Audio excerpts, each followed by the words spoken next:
is here. And he's had a lot to do with the growth of disc golf in Minnesota. Chuck, do you want to go over anything on the ties and things like that? Well, today we've got some divisions that will not play a semifinal, and they will play a final at Como Park tomorrow. And so we have to break ties right here at the course today. So if you're on the bubble for going into the finals, please stick around so that you can have a playoff. We'll have a sudden death playoff starting at hole 1, and hopefully you survive the island hole and the track hole. So, yeah. Yeah. On some of the I'm sorry. I said, can we?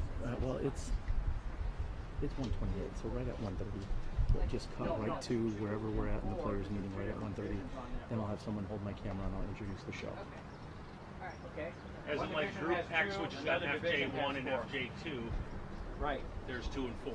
By the way, Paige Pierce is here. Paul McBeth, he's right over here. Great. We got our local star, Alex Geisinger, local here. On the Minnesota Majestic, knocking off other local, Cale LaVisca. Well, he's not here today. He's probably running the store. Okay, Terry Miller. Where's Terry? Oh, I'm right here. Can you hold this? Okay. Go ahead. We're live. Hello, how are you guys doing today? All right, Chuck's holding the camera. He probably doesn't even realize it. You guys are completely live on the internet, so say hi to everyone.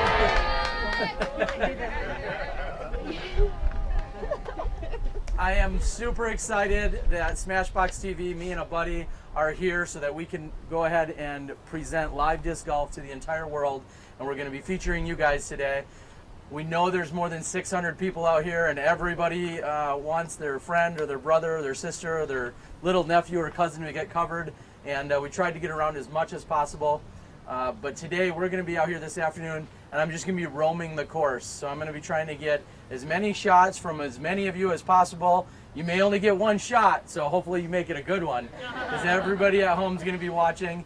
It's really exciting that we can be doing this. This is the first time an Amateur Worlds has ever been broadcast live. Rarely are they even recorded, so thank you.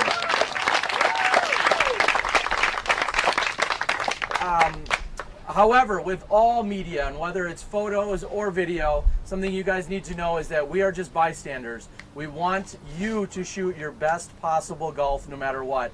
So don't let someone like me or somebody taking a photo ever distract you or get in the way. So if there is anything that's distracting, if we're in your line, we'll try and move away or just wave us off or let us know if there's something that you need done, okay? So we want you to shoot the best possible golf. That's what's most important. Your championship is what's most important, and hopefully we catch some good shots in the meantime. So just keep that in mind. I know you're all our rising stars, so as you get move up through the ranks, always know that your game is the top concern. Then you can be super good like Paige here, right? And like Paul McBeth and like Alex. So thank you guys for being out here. It's awesome. Okay, just a couple things before we go out. I guess. 2B's tee is grass. I went out there, I moved it about 3 feet to the right. So it opens it up to, if you want to just tee up on total grass, you have that option now. It's kind of muddy in the middle from the range. Everybody understand what I'm saying? On the grass tee? Yeah. So if you go, I put the flag over to the right, you got a little more grass to tee off on. If you're playing a par 4, some of these holes are very difficult. But once the group gets up over the hill or get us away from you, try to expedite play by teeing off. Don't wait till the hole's completed. I know you probably know that, but I'm going over it just for the sake of going over it. One more thing, we're going to be really busy with a lot of the stuff at the end of the round here, me and Dan. So when you're coming in, if you could bring those plastic tee signs back in, if you're by the hole, we'd really appreciate it. And that's really it. So let's get out and have a good one. Red tees, baskets. Red tees, oh yeah, red tees the whole round. Is everybody, hold on, that's a good point. Red tees, but you still play to the blue baskets. Okay, red tee, blue baskets. Yeah, red tee, blue baskets. And it's blue tee on 2A and red tee on 15 still. Right. Okay. One at a time. 2A is always the blue tee. All right, so it's 4:30. No. And what time are we going to be getting started today? Excuse me? What time are we going to be getting started? Well, within 15 minutes. Yeah, I'm going to walk out. After you guys walk out, I'm going to walk out. Probably Most of the majority of them did. Well, then just have to, okay? Oh, what's that one? Thank you. You'll hear a 2-minute warning. I'm going to walk out to give you plenty of time to get to your holes. Yeah. Come on, Lisa.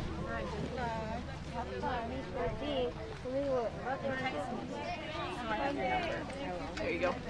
Thank you. Yes, Henry. I want him to hit another 8. Guys, have fun. Thank you.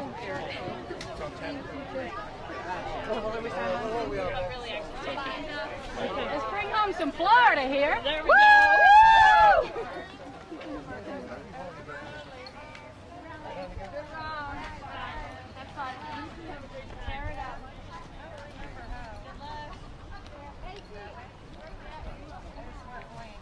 Bailey, you doing okay? Bailey, all right? Yeah, we're not going to Bailey this time. Yeah. Bye. Good luck. FJ2, yeah. Shell nada?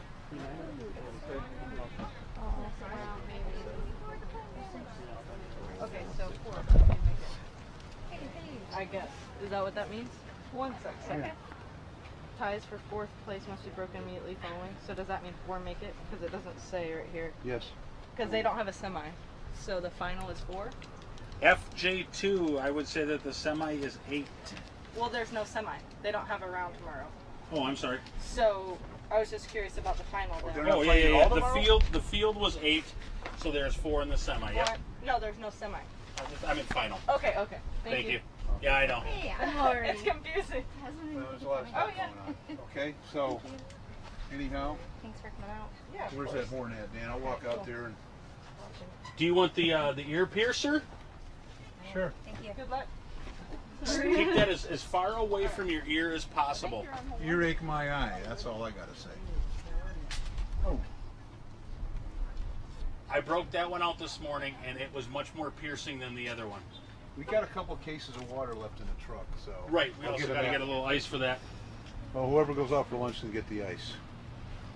Yep. Yeah.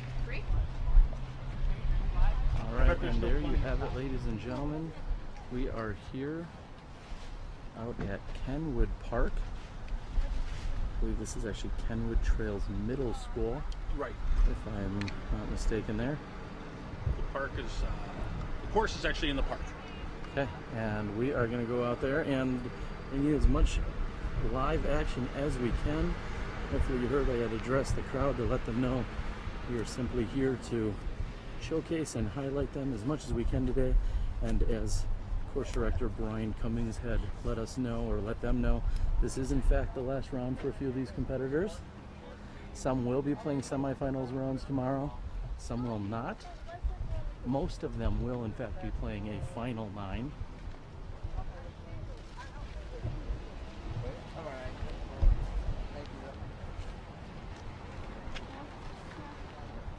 So it was the hottest, best round out here all weekend, or week. Did you do any better that round? The only score that I remember hearing was a 50. I don't know if anybody cracked the 50 mark. Yeah, Is that what you heard? that's what I heard. The hot 50. Yeah. Hey Chuck, how many strokes does the red and the blue would you say? It's 4. Yeah, on the 1,000 rated round here in our test event it's about 49, which is the same as Oakwood long. And 53 is pretty close to what it is from the blues. The thing about it is, we still play.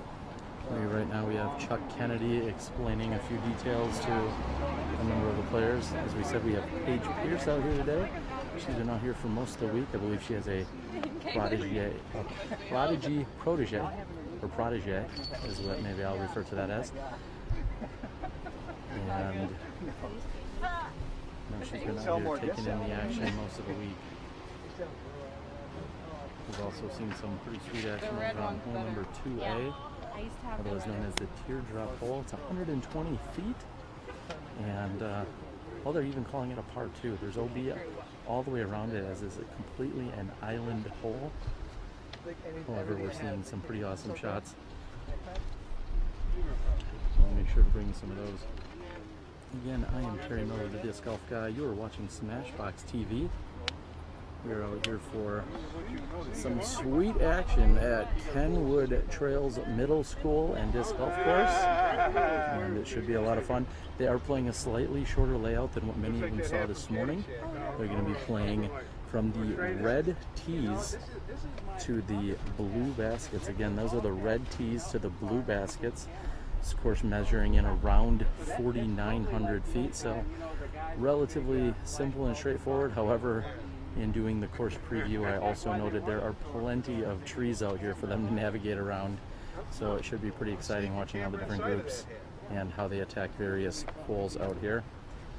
One of the cool experiences about the AM Worlds, or any Worlds for that matter, seeing courses you may come from another part of the country where you're simply not experienced in wooded courses or wide open courses, or courses that have wind or don't have wind, do or don't. So I know we talked to Samara yesterday, and she said she has never played outside of the state of Texas, and she has never played on such elevation as she did over at Bryant Lake and the rest of the courses.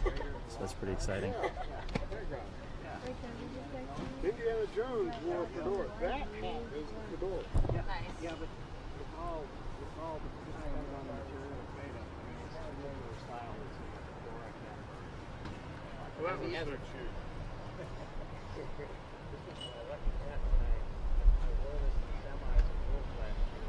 That is the tee for 2A. Which, like I said, we'll see some exciting stuff over there in just a few moments. We're going to watch the leader card here, tee on probably complete holes 1 and 2. And then we're going to take off to go look for some other action. Our live disc golf broadcast brought to you this week by Legacy Disc of Silmar, California.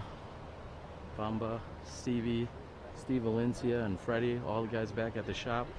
Good luck to them this weekend as they are hosting the Summertime Open, a Silmar regular course along with a temp course set up at the park.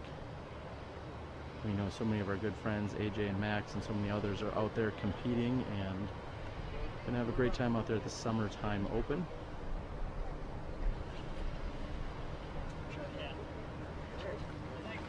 And in a moment now, I think we're going to hear a 2-minute warning.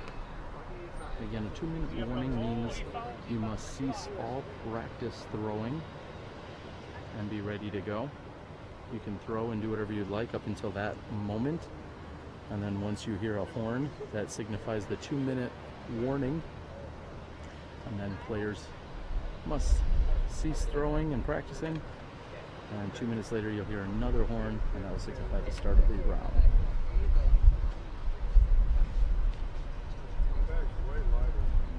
Your bag is like, oh no, that one. That's a teardrop. Play a good round, kid. You know you got it. Do this. I think I'm for it too. So we're not going. I just looked up and I'm like, no, that was 185 feet. So Stacey sort of did that.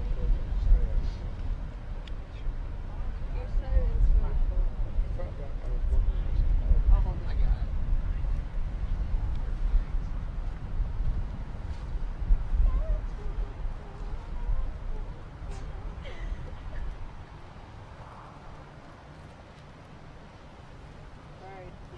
Just a few moments before we get that 2-minute warning I was just referencing. I believe they were looking for a start time at 1:43.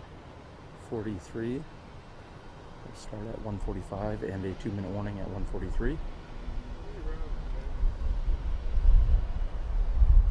We see one of our Smashbox alum over in Nicholas Duran. I believe Nicholas is going to be on the bag, caddying for a friend this round.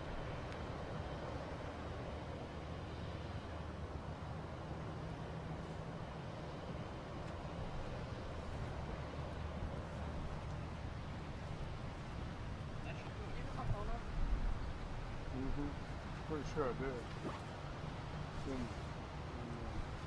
Oh, wait a minute.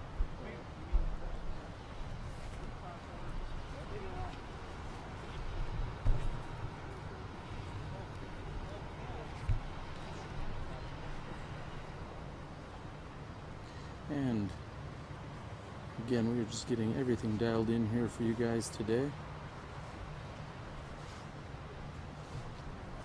Pretty exciting that we'll be able to bring you so much different action out here at this Kenwood course.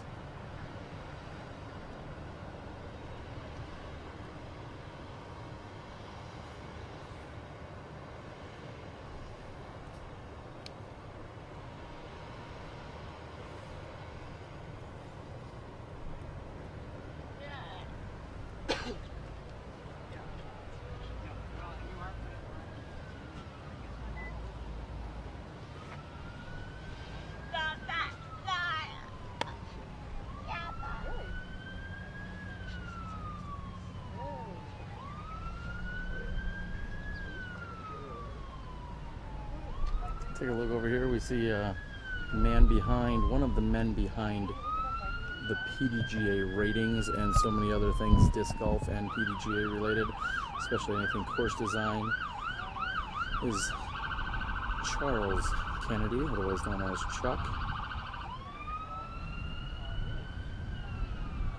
To me, I refer to him as Chuckles, or sometimes CK34. And there it is. That is a 2-minute blast, meaning all players will cease practicing.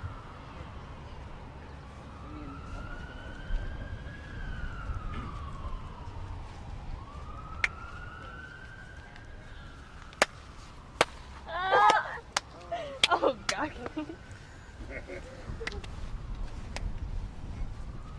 Can I get a quick introduction of everyone here, please? Maybe give us your name, where you're from. Valerie Mandujano, San Antonio, Texas. All right, good luck, Valerie. Alex Lambert from Charlotte.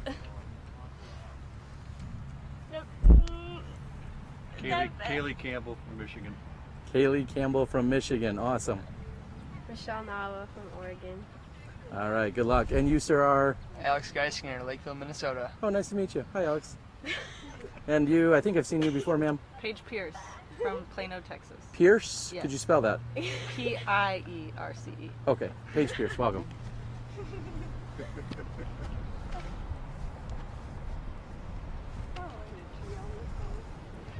And again, we are just literally a minute or less away. These players will be competing here on hole number 1. This is your juniors under 16. They're playing from the red tee to the blue basket.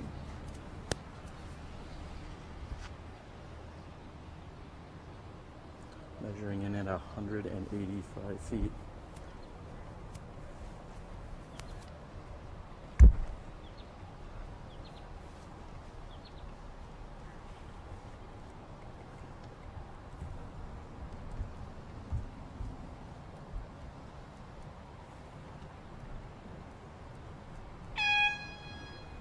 And that is the horn to signify the start.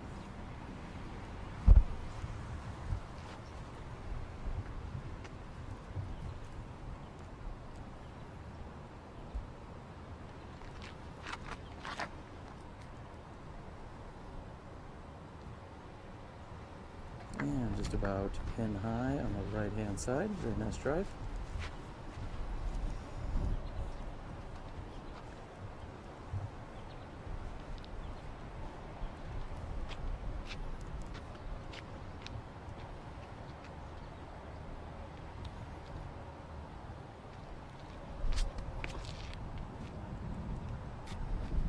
Also finishing to the right, about the same distance.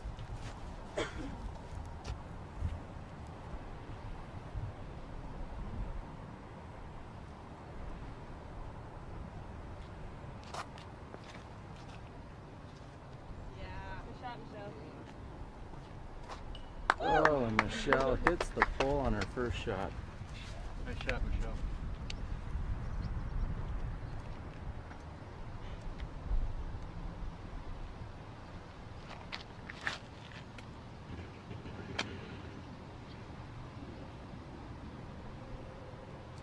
And just a bit deep. There's your tee shots. This is your junior girls under 16. We're at hole number 1, Kenwood Trails.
And the ladies will determine exactly who's out.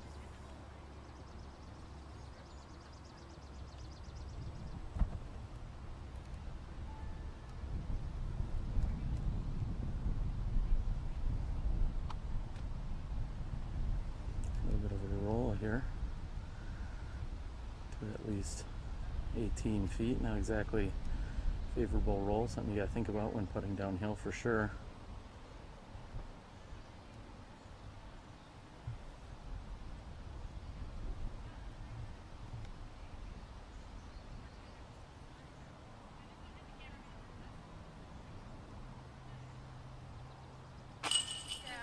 And a solid birdie putt to start of the round.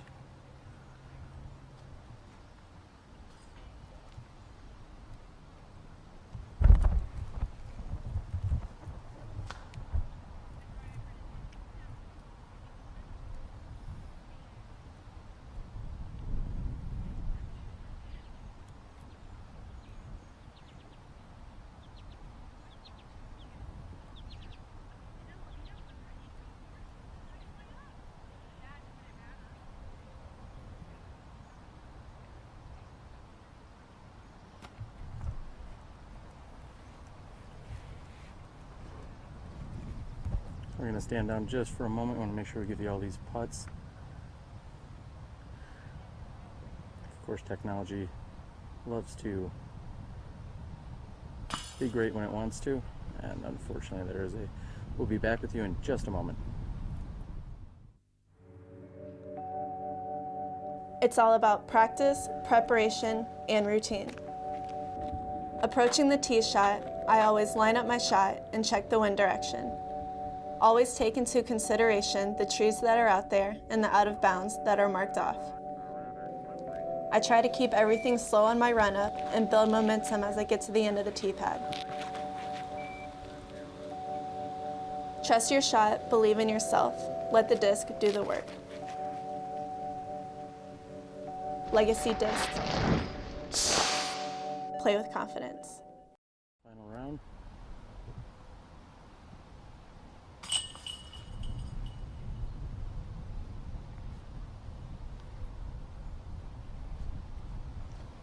And after hitting the bottom of the pole, easy tap in birdie. We're going to move over to the very unique and very exciting Teardrop hole, hole number 2.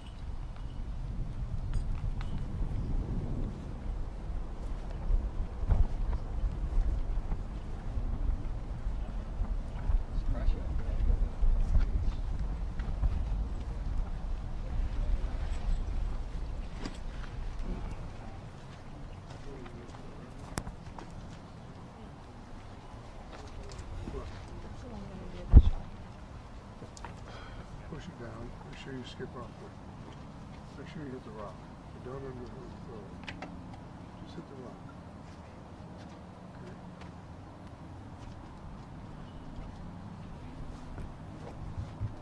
You have not aired to the left. Your air is going to the left. No, I mean on this trial. Make sure you're supposed to go over here. That's just go straight. That's rock.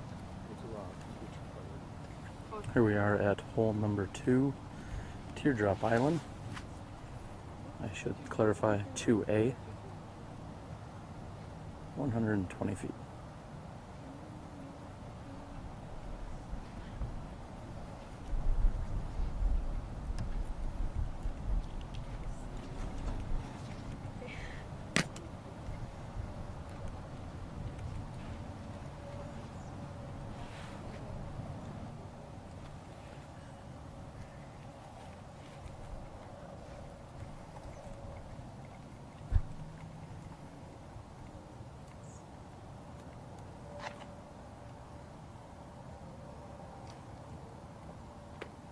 And that is inbounds.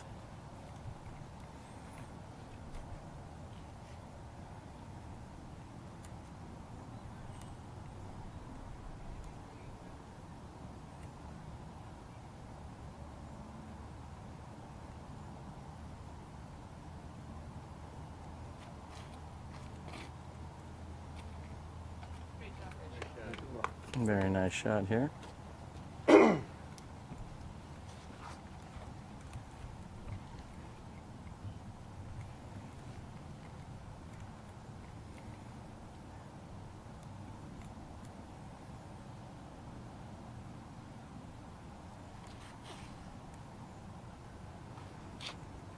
And that's going to play nicely right onto the green.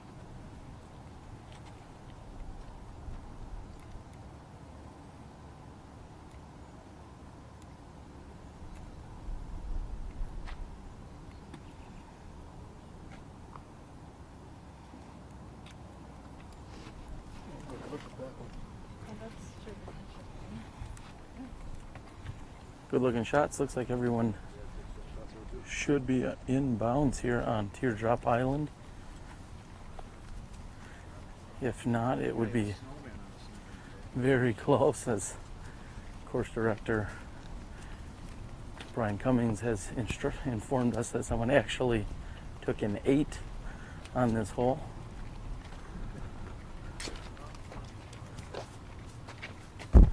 A very, very small landing zone here.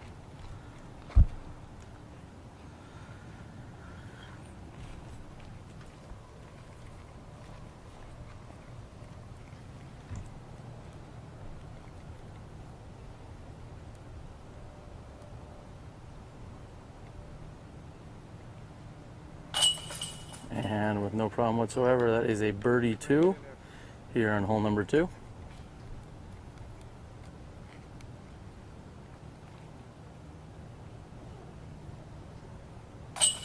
Another birdie 2. Very nicely done.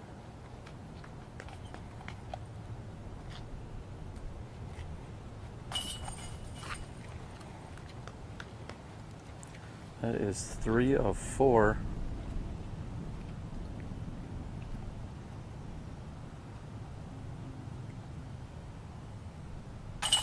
And sure enough, that is a star frame, everyone there at home. Yes, it is only 120 feet, however, very narrow green, as they do not have much landing zone here in this teardrop looking island. And the ladies were 4 for 4 on birdie 2s. Very impressive. They're off to a great start. We're going to move over, see if we can catch some other action out here. If you could just hang on, we're going to move over to hole 1. We will backtrack slightly. A little bit different format that we're attempting here today. First of all, we're hoping to have dual microphones, and I know we're getting all of those levels adjusted right now. Hoping to have a microphone on the action, and as well as, well, on me. So we're going to see what we can do to make sure we're all dialed in there. And in the meantime, I'm going to walk around and try and get as much footage from as many players as possible. That's an absolute beautiful shot.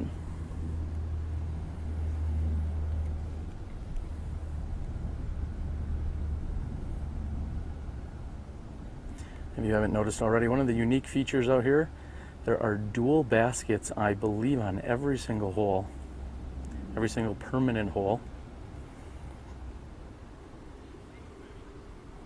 We've talked a little bit about that this week, how It does give you plenty of options if you're coming out to play a casual round. Oh, and hitting the next tee sign on the bottom mounted to that basket. Very nice approach shot. I think we're going to be looking at some very easy drop-in shots from here. All three of these ladies threw nearly perfect approach shots right to the basket.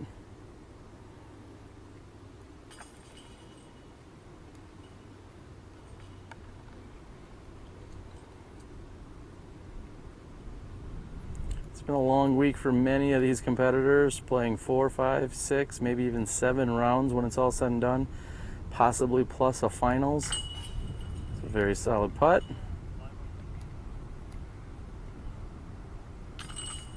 And with no problems. Looks like 3 pars for 3 ladies. A little bit of excitement and congratulatory response over there. Feel a little bit of the wind picking up. As this group moves down to 2, we will give you a slightly different angle. Besides the fact that it is a teardrop green, one of the unique situations here on hole 2, it is the only tee during this 18-hole round that they'll play from the blue tee rather than the red. So this morning, many of the competitors, in fact, played blue tees to blue baskets. This afternoon, all competitors, with the exception of hole 2, are going to play from the red tees to the blue baskets. And again, this is actually a temporary hole. 2A is not a regular hole you would find out here if you were to play the course any other day or any other week. This is just a temporary hole for the World Championships. I feel that it's very unique. Certainly brings out a new element and challenge here. There's a look at the green.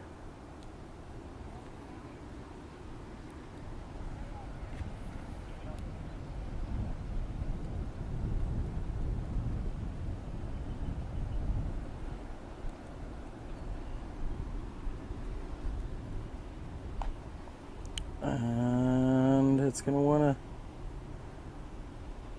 And it is safe. It is safe, absolutely safe. It has rolled out of the backside of the green. That was awesome. They could not see from where they were standing as to where that finished. I was happy to be the bearer of good news, let them know that was safe. Looks like we have an OB shot there.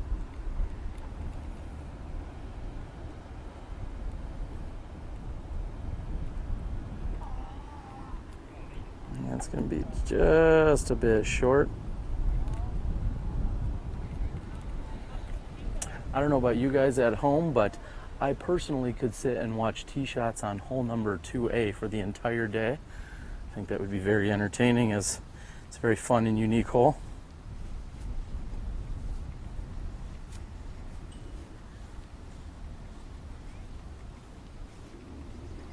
I'm going to move over here.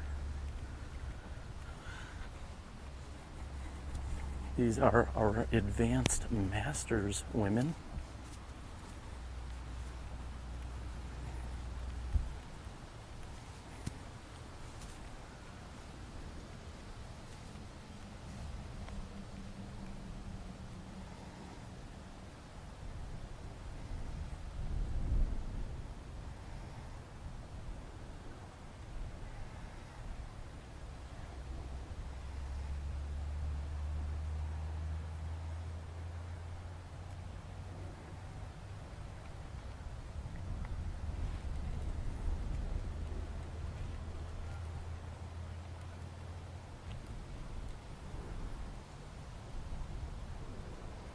And up and over, that had actually come in very close to the other basket, not the blue one that I believe they're playing to.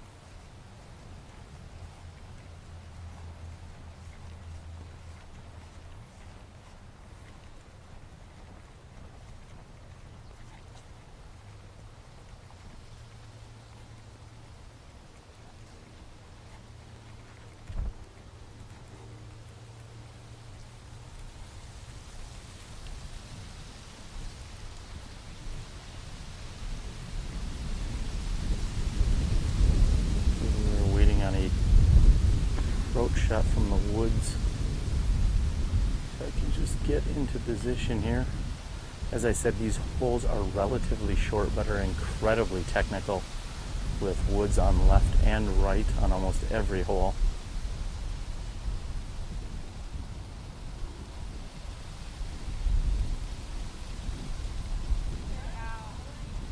And too quick for me.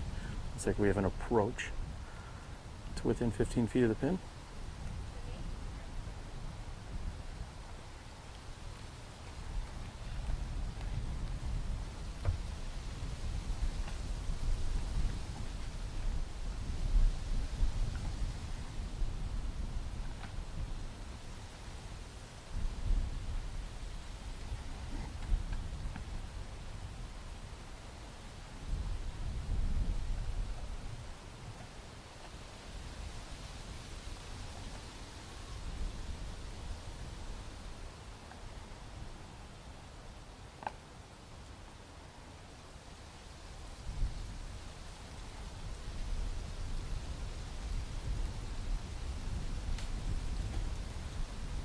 And just a little cabbage up top, some tree action that got in the way there.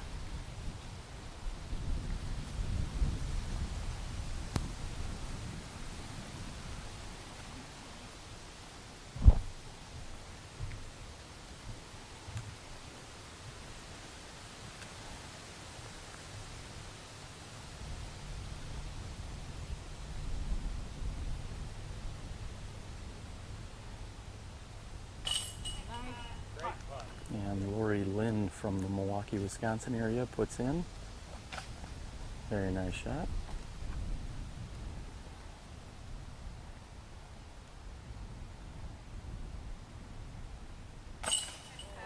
Another solid putt.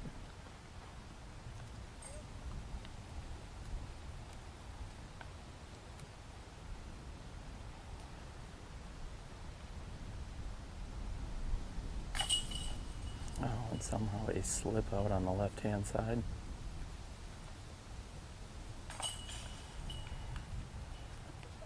Feeling a very light breeze out here.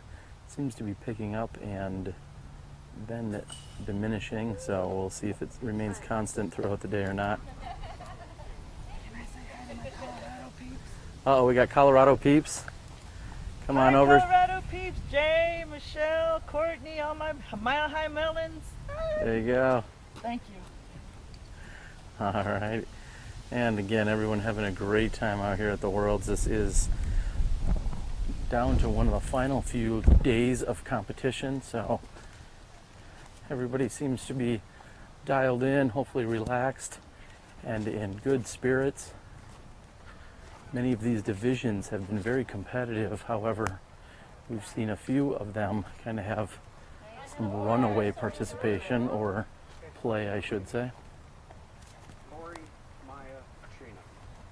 Is this the one that's just down to the left there? Yeah, Up and woods. down. Yeah, up under the trees. One more time, what was it, Lori? Lori, Maya, me.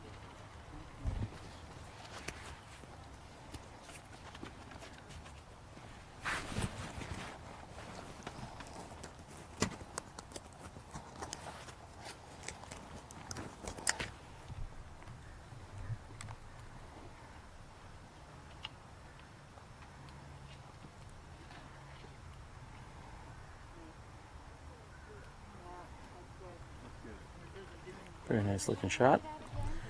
We're on here on hole number 15, measuring in at 355 feet.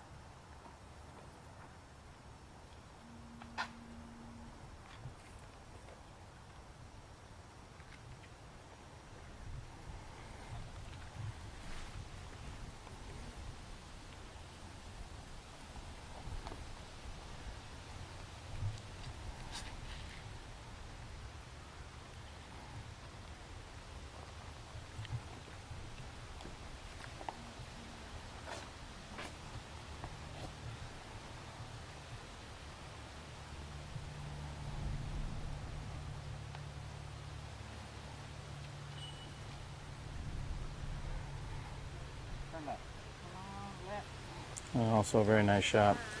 She's your champion from the advanced division, I believe advanced women's division from the 2013 Memorial, if I recall. Traveling around, I get to see plenty of names and faces. However, sometimes keeping them all together at the same time can be a little bit challenging.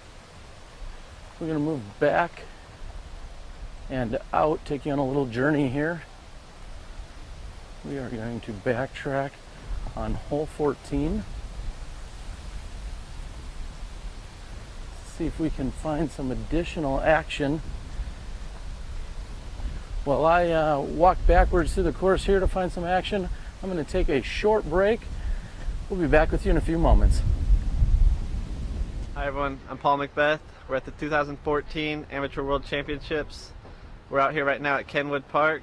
We're going to go catch some action. I'll be out here caddying, possibly spotting, and you're watching Smashbox TV.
I'm AJ Risley, and this is The Gauge.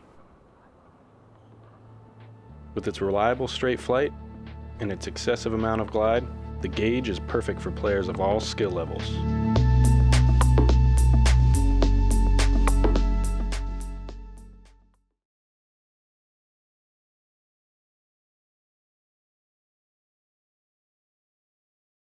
I'm Jay Redding, and you're watching the 2014 Amateur World Championship live on Smashbox TV. Red tee, so they didn't think they played from it. There was water on the red tee, like a box of water sitting here on the red tee, so they didn't think they played from it. Okay, thank you. Okay, bye. They said right here.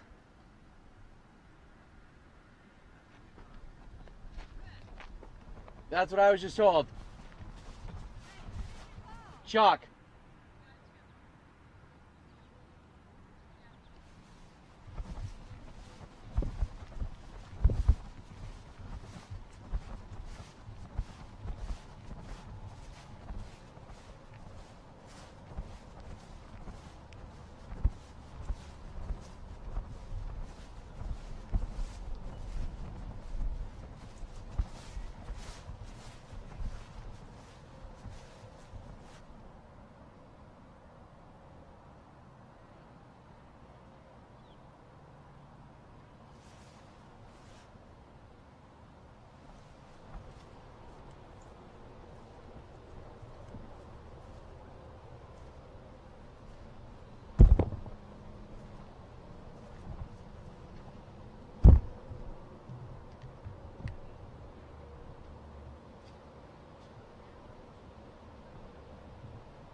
Alrighty, welcome back everyone. I have caught up with some action, and in fact I'm sorry, I was actually pulled away as well regarding a rules call, and although I just consider myself media in this capacity this week, I was questioned about a rules clarification, and unfortunately I tried to help them the best I could. And hopefully they get everything sorted out. I believe it was an Advanced Master Women group. They had a clarification on one of the holes. So this is a perfect time to interject as to how rule clarifications sometimes work. After we see a few of these throws, I will elaborate for you.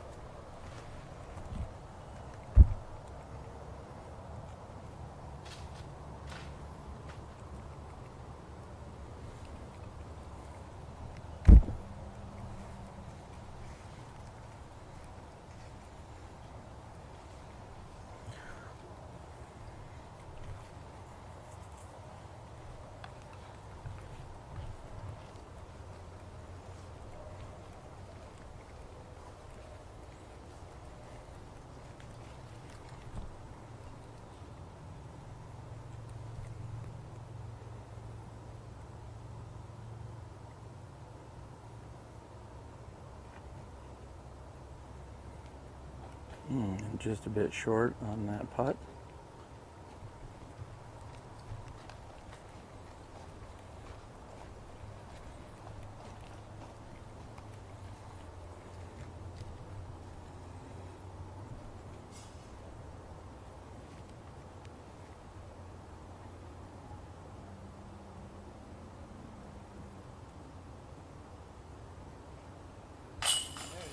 Very solid putt. From at least 15 to 18 feet.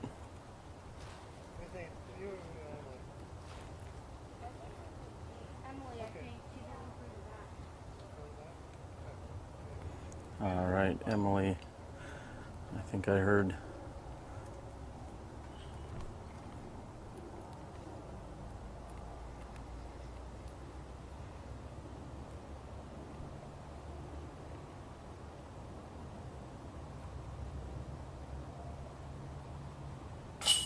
Another solid putt. And sporting a cookie while putting. We'll see if she puts it down. Nope. And she cans it. That is how all professionals should do it. Cookie in hand.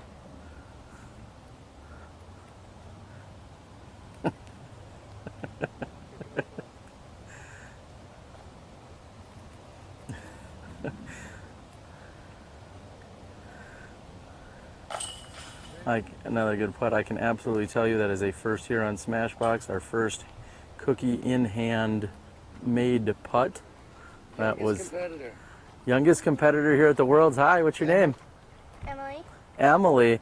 Everybody wants to know you made that awesome putt, but what everyone really wants to know is what kind of cookie are you eating? Chocolate chip cookie. That's the best kind. Nice shot.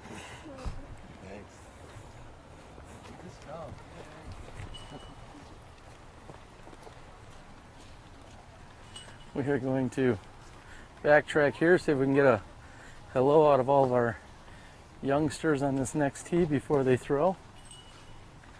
I know there is a little bit of a backup. I just discussed a rules clarification, which is exactly why you're seeing this top of the hill hold up, which, well, I guess I could say I saw coming.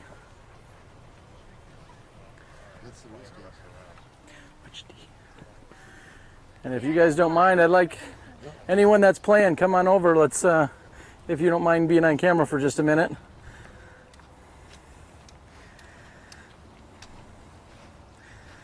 All right, we'll start over here in the red. What's your name and where are you from? Macy, and I'm from Colorado. Macy from Colorado. What division are you playing? 13 and under.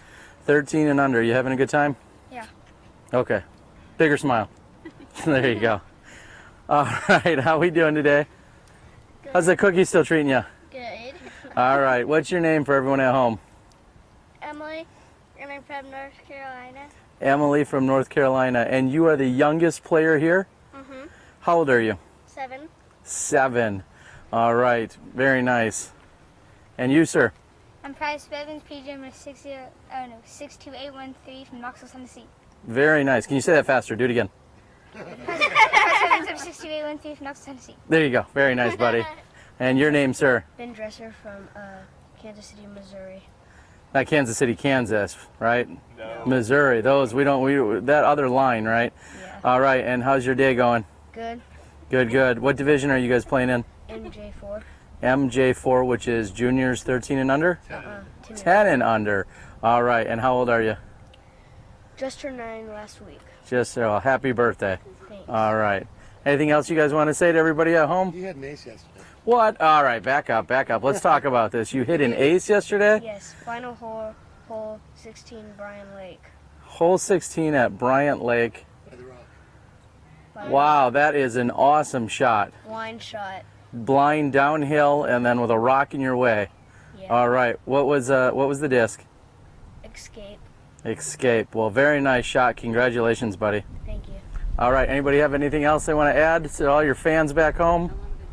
Anybody at the middle school or anything? Or Awesome disc golf. Shout out to Cloud9 Disc Golf. there you go. Tennessee. Awesome. All right. Well, there you go. Nice job, guys. We hope that you have a really good round. Sponsored by Latitude 64. And you're sponsored by Latitude 64. Very awesome. All right. Nice job, guys. Have a good rest of the round. Maybe we'll catch up with you later.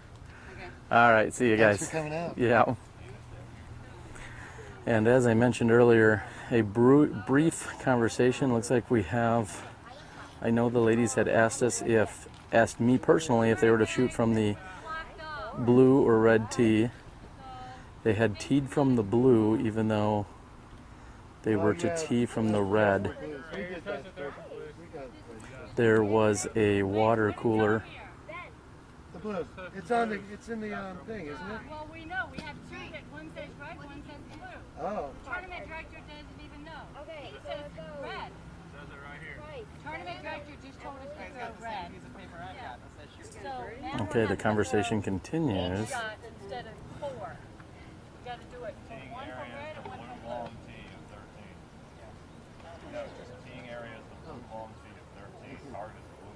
Yeah, we know that. There's some other instructions. Yeah, being there. Again, there's a conversation as to for sure which tee that should be thrown from. I believe a few minutes ago I made the clarification that every tee should be red. I had a quick clarification with Chuck Kennedy, who had also confirmed that. They had thrown already from the blue tee, so now they're going to throw provisionally from the red tees and then clarify which ones they need to throw from. So with that being said, we're going to backtrack to some action, little disc golf drama, I guess. Sometimes your rounds are a little bit more exciting with some craziness mixed in. And we are going to move over here to what I believe is hole 12.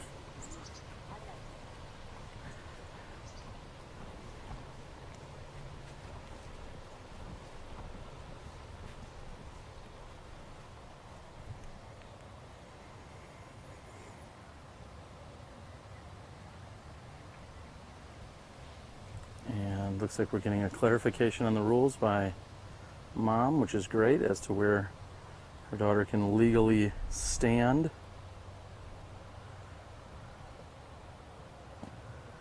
And we have a throw out in here over to the opening.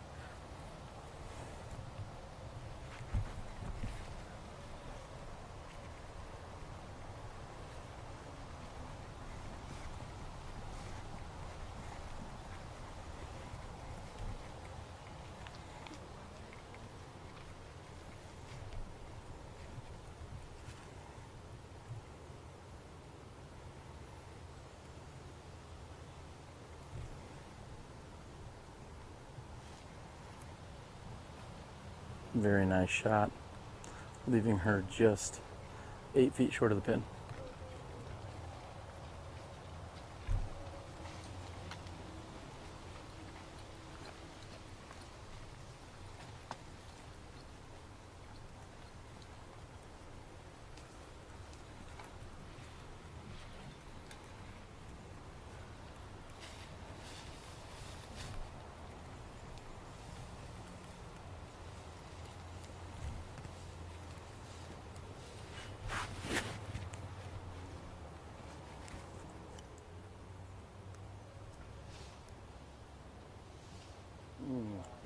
very close.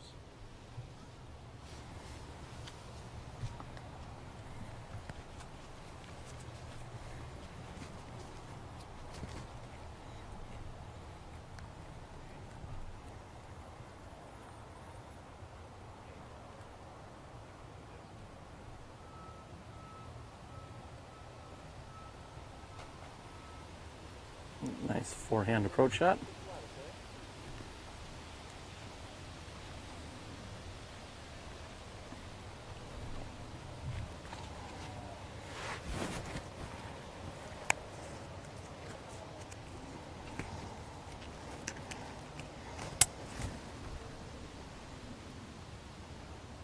I believe we have Des Duran, if I am correct.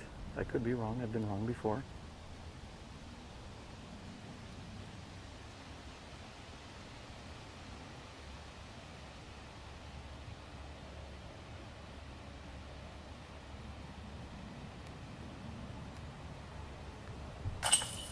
Oh, and a perfect putt that somehow went straight through the chains. That does not seem fair. It was a very nice putt. She did seemingly everything right on that one. Just needed one more link of chain to grab it and pull it in.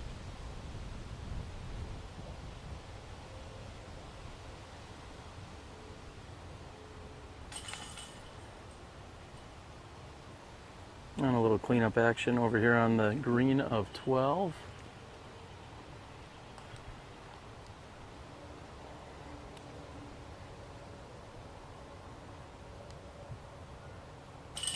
And another solid putt. There's definitely something to be learned by some of these youngsters. Plenty of confidence, just going up there and knocking down putts left and right.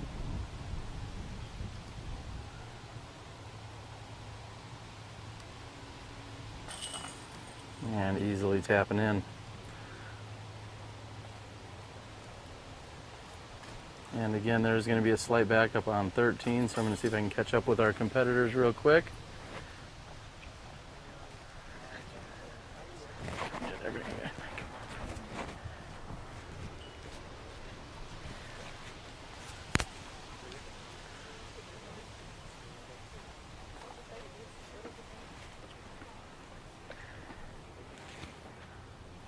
And real quick, well, there's a backup over on 13. I think we're going to catch up with a couple of our competitors. Come on over, everyone.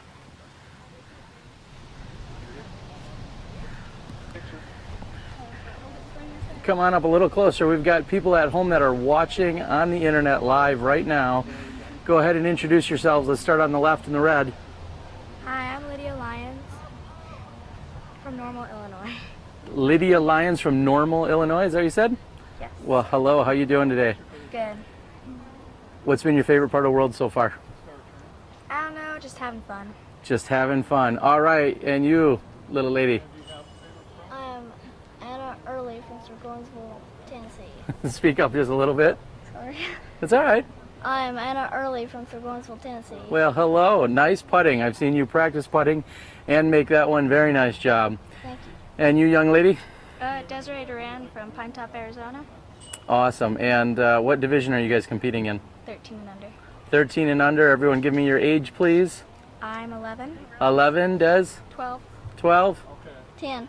And 10. Very nice. Well, thank you guys for being out here at the World Championships, and we hope you're having a fun time. Okay. All right. Good luck. Thank you. Thank you. See you guys.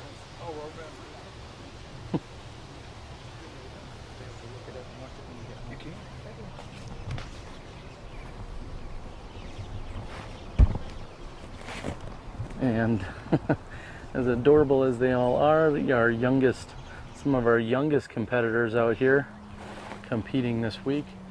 Again, I'm going to try and move down hole 12's fairway. It looks like our tee shots have already taken place. I'm going to move down and see if we can interrupt them for just a moment. Can we get some hellos from you gentlemen?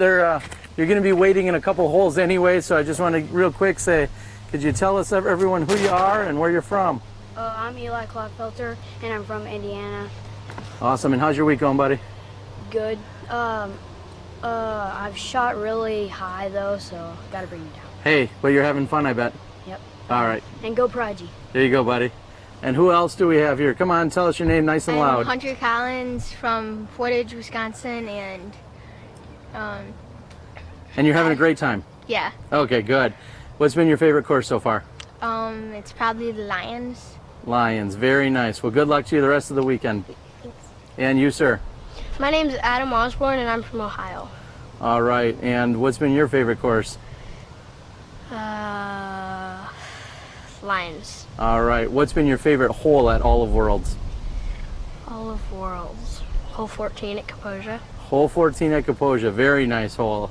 All right, well, good luck, guys. There's a little bit of a backup, so take your time, and maybe we'll see you guys later in the round. Okay. All right, guys, see ya. See ya.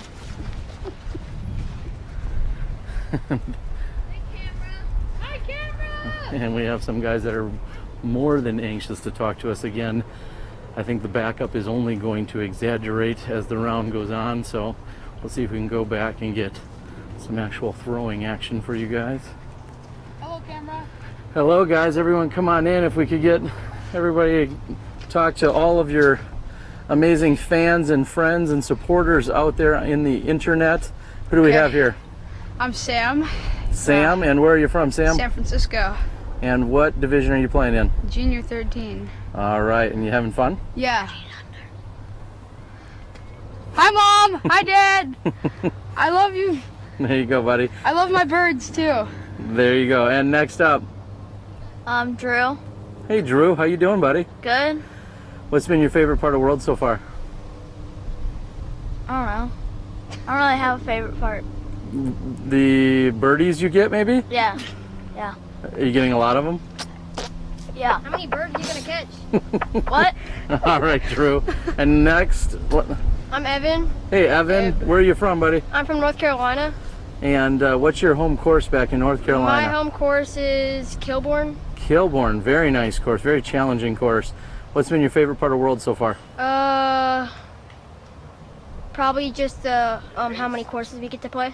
And my ace. Oh, and your ace. You got to lead with that. What ace did you get? On hole 13 at Lions. It was a skip ace. All right. How far was it? It was, Dad, how far was it? 250. 250? Far enough. 250. Yeah. It was the island hole. That was an island hole at Lions. All right. Well, congratulations. How many more holes do you guys have to play yet? We have this round, and then in the morning. We have 12. No, in the morning maybe. In the morning, maybe. All right. Looks like we got some semifinal hopefuls. Are you gonna watch us throw? Semifinals, everybody. Does everybody know? All right, guys. Yeah. Oh, wait. Are you gonna watch us throw? We're gonna watch you throw, but it's got to be a good one. You gotta promise. We will only I film. promise you, I will do a good one. All right. Yeah. That would be entertaining, actually. You can watch him give up the $5. I will pay $5 if anyone gets an ace on that basket. Oh, you serious? All right. It's me. All right, we're up to $15. Anyone gets an ace on one of those baskets, $15. My shot? Are they clear? You three. Yeah, I three. Yeah, then me. All right. What did you get there? Are they clear? Oh, Dad, get scores. Oh yeah, I got a 3. All right, let's see. That was hopefully hole 11, correct? Yes. Okay. How about you? Yeah, 5. 5? Okay. True. Come on now. Evan? I know. Evan? It hit the basket and rolled. Sam? 3. Sam? Only ran a 3. Sam, Evan, Drew. All right, let's see it, gentlemen. It looks like we have $15 on any ace on the right basket or on the left one, so to speak. They're not clear. Are you sure? Yeah, they are. They're clear? Yes, they're clear. Oh, okay. Make sure they're clear. They are. That's good etiquette. No, I saw them. I just saw them walk up. Let me guess. They're clear? And Sam here is Really? checking out the action. I'm so surprised. All right, so although black aces are not normally encouraged, there is a little bit of a bounty here. If you do land at that basket, you're still putting at the basket on the left, so I guess we'll see what these guys want to dial in.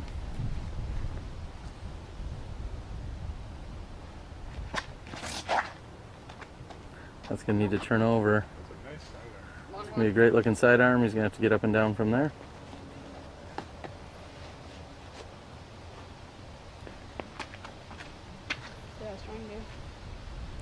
That's going to play nicely for the correct basket. Air Truth is gonna go in one of the baskets. It was on the right basket.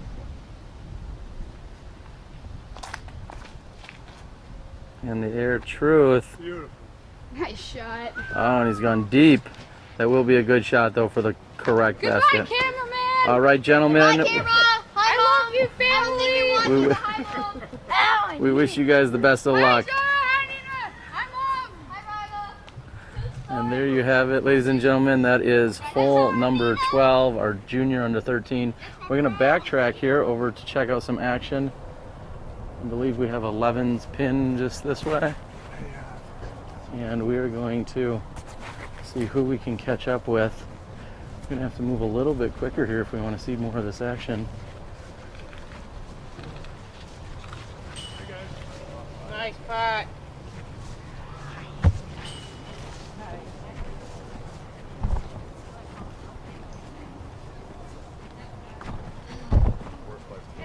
Looks like we've caught up with a few of our youngest competitors here in the junior boys division. I'm not sure this gentleman's still eligible for junior boys. We'll check in with him in a few minutes. I'm playing well. He's only outclassed by that by, I believe, 3 years. So that under 19 division, he's seemed to let it slip by him. Yeah. Catch up with Paul here in just a few minutes.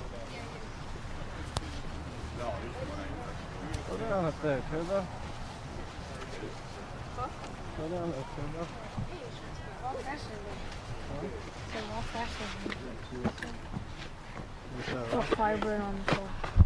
How's it going, Terry? It's going really good, Mr. McBeth. Paul, 3. you're here checking out some of the action this week. You're on the bag, you've been players' parties, you've been all over. What's going on? Just out here enjoying, supporting all the juniors out here, and especially the junior end of a team members. This is Jacob Curtis. He's the last one of the 7 that I've caddied for. So, Jacob, how you doing today, buddy? Good. Where are you from? California. What area? Bonnet Park. All right, and how's this week been going for you? A little rough, but kind of going through it. Yeah, how old are you? 11. It's gotta be rough being 11, buddy. All right, next up. Jacob. Well, let me go ahead and you guys go ahead and take care of your scores. 3. There you go, man. All right, and you are, sir? Wesley Scott. Wesley, now talk a little bit about how this week's been going for you. This week's been going pretty good. I can't really say anything else. I mean, a little rough. Yeah, a little rough. Tell us about your favorite shot thus far. What's been your highlight? My highlight has probably been Lions, probably 80-foot birdie, probably. Nice, very nice. And where have you shot your best score? Which course? Lions, 53. Okay, was that 80-foot birdie was probably part of that, wasn't it? Yeah. Well, there you go. Well, best of luck to you, buddy. And next up, who do we have? James Jefferson. James, nice and loud for everyone at home. Everybody all over the world is watching. Where are you from and how old are you? California, and I'm 12. Very nice. What's been your favorite course? These are a little different from California courses. This course is really nice. I think this is one of my favorite. Over here at Kenwood. Now, do you like playing from the longer tees or the shorter tees? The long ones are fun. The short ones are easy. There you go. Well, very nice. What's it like having Paul McBeth run around on your card with you guys? It's pretty cool. It's pretty cool. Very nice. All right. Well, there's a big backup on hole 14, or 13, one of those. I believe it's 13. So yeah, 13, you guys can all take your time because there's a nice big backup there. Hopefully, we'll see some good shots here on hole number 12.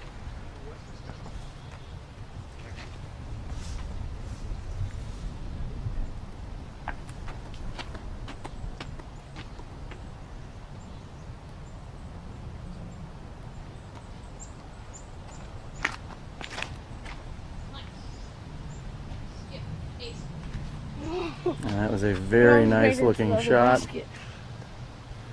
These guys did not hear the bounty that they heard on the last group, saying that we were paying on aces for the short basket. The basket is tucked up and to the left, exactly where that last shot went.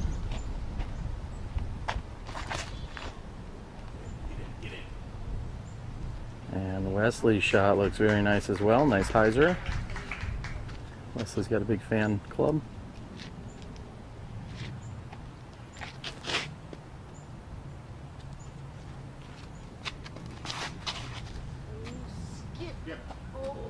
Oh! Almost the black ace. Wow. Is that all three? That is all three competitors. We're going to follow them down, watch them putt. As I said, last group we had a $15 bounty on anyone that got a black ace. And then this group there was one that was very close. Really? Oh, made it. Oh yeah. Mine gets on top of that. That would bring us second ace today. There was a rule clarification as to which tee needed to be played on hole number 13, and that almost instantaneously created a significant backup. So again, we're going to watch some of the action on 12, and then we are going to cut away from here because of the backup on 13.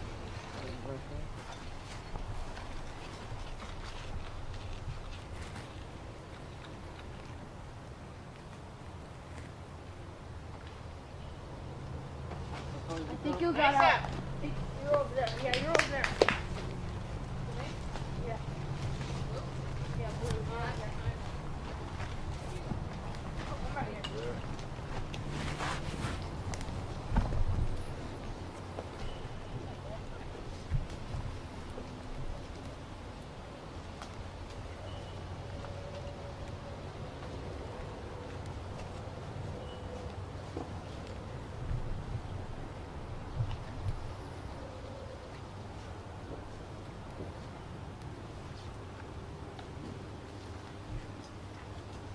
Go ahead, Jake. You're out. Jake will putt first. Looks like he's got an obstructed straddle to the right-hand side.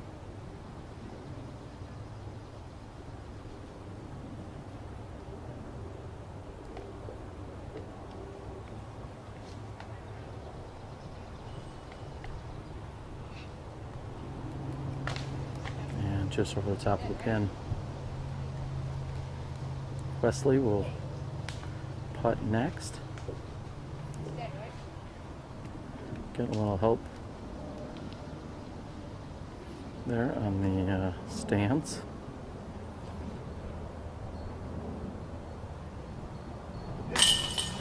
And making the very easy birdie too. Well, congratulations from the other group members. Some great camaraderie.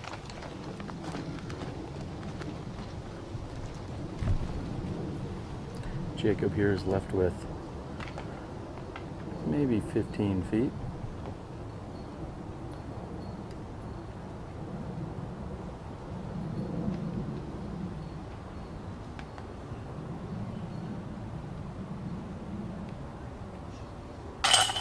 And no problem for Jake. And there you have it. We've got 2 pars and a birdie here on hole number 12. Best of luck to the competitors for the rest of the round. We're going to stand down for just a moment as I move over to another hole. Let me see if I can catch up with the next group.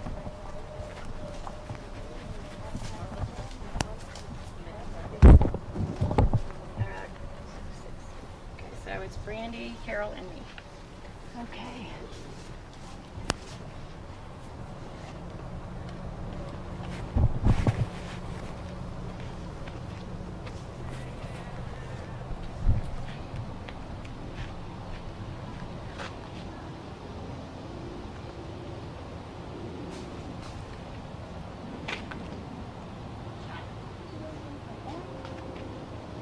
Alright, let's go for the other basket.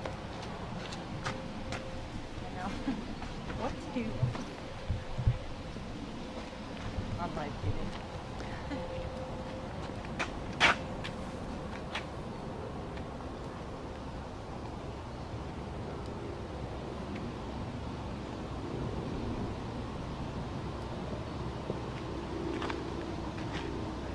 We have Very nice turnover shot.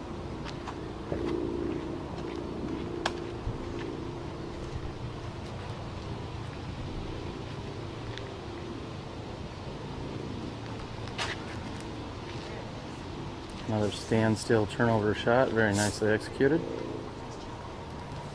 We're here on hole number 3. Downright Tricky being the name of this hole.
That's what I just said. Oh.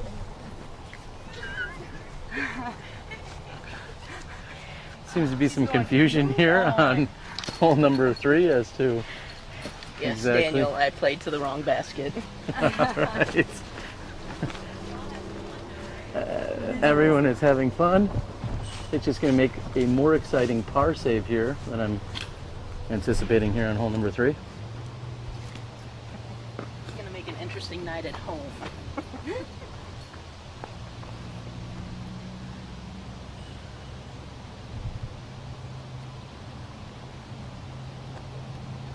And I need to just sit down a little bit.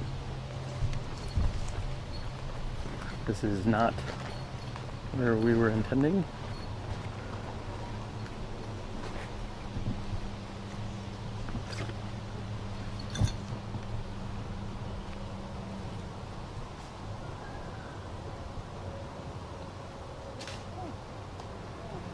And a very nice shot to within 2 feet of the pin.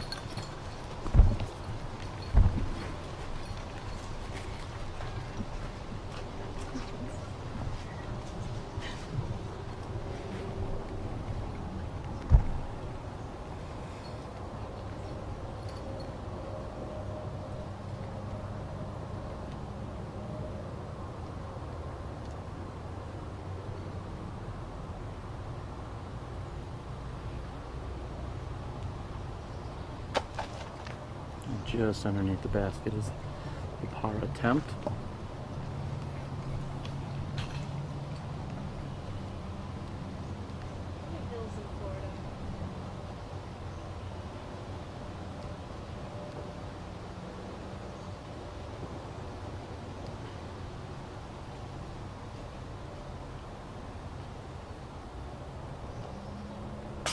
Oh, just off the front of the basket.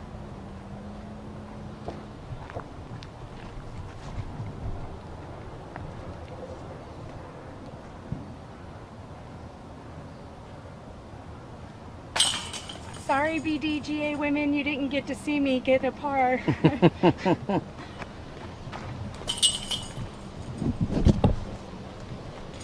much to edit this out?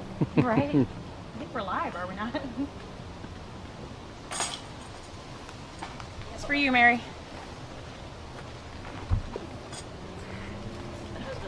Can we get some shout outs from everyone here? Who do we have? Ow! Hi, this is Brandy Morrell playing from South Florida. Ladies here to rock. There you go. This is Carol Click, and I'm from Corning, New York. Do Sorry, have, Daniel. Do they have 2 baskets on every hole there? They do. They have 2 baskets, and this is the first time on all of these holes that I have shot to the wrong one. But I think the pressure got to me on live TV. You can blame me. I'm okay with that. I'm definitely doing it. Hello. Hi, I'm so hot and tired I don't even know who I am. No, I'm Danielle Hedrick from Jeff City, Missouri, and say hey to John Boy. All right. Good luck the rest of the round. Maybe we'll see you guys a little later. Thanks. And there you have it. A few of our lady competitors having a very good time. In fact, what I think I'm going to do is follow them down to the next tee, which is going to be hole number 4. I believe hole 4 has multiple interchanges once we get near the basket, and we will then be able to catch up with another group once we get down there.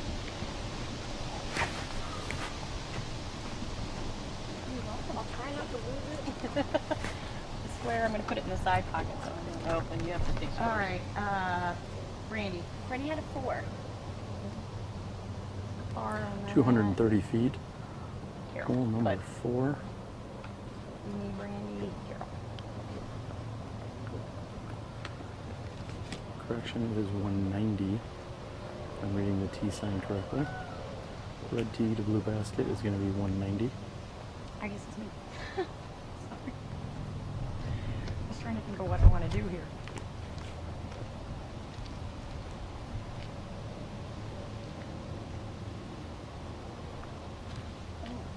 Oh, not that.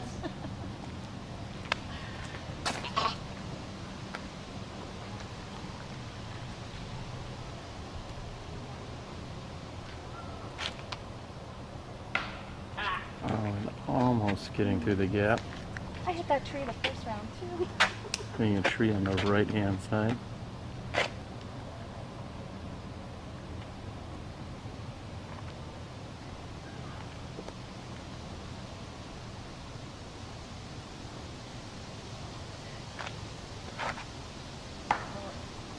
And grabbing the tree on the left hand side. You're going to move down.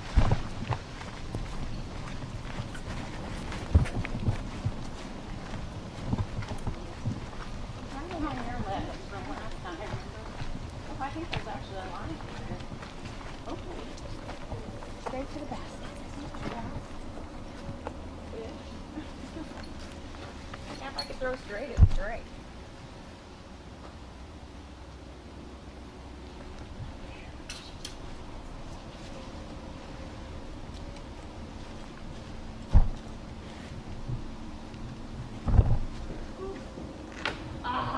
And another tree jumping out there.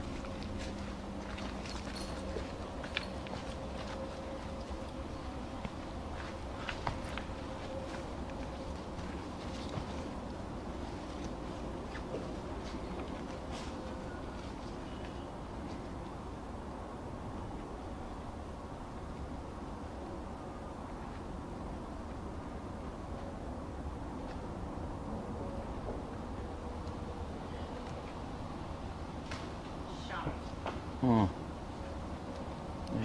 just a bit short on that right hand side, catching a few trees.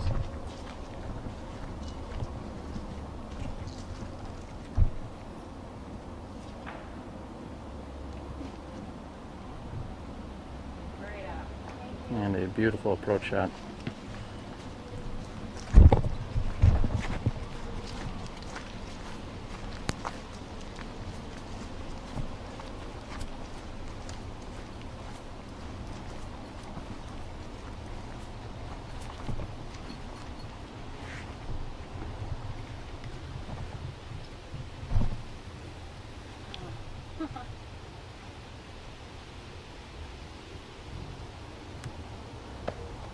Very nice approach.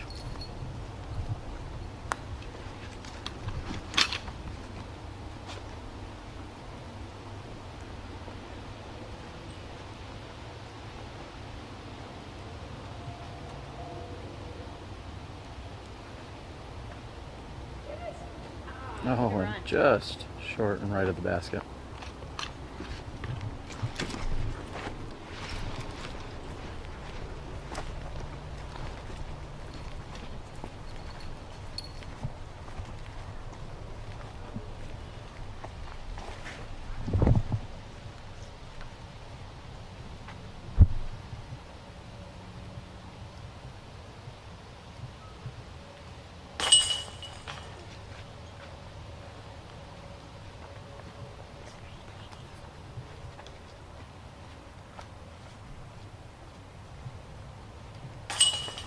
And there you have it.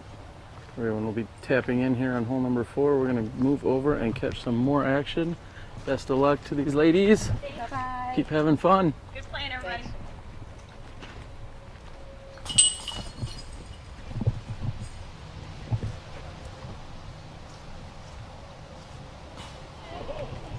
Just walking up on a putting area here.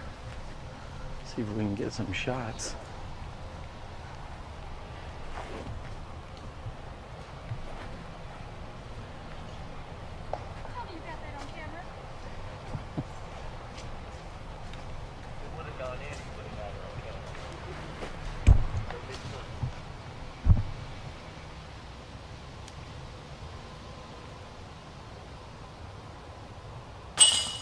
Solid putt.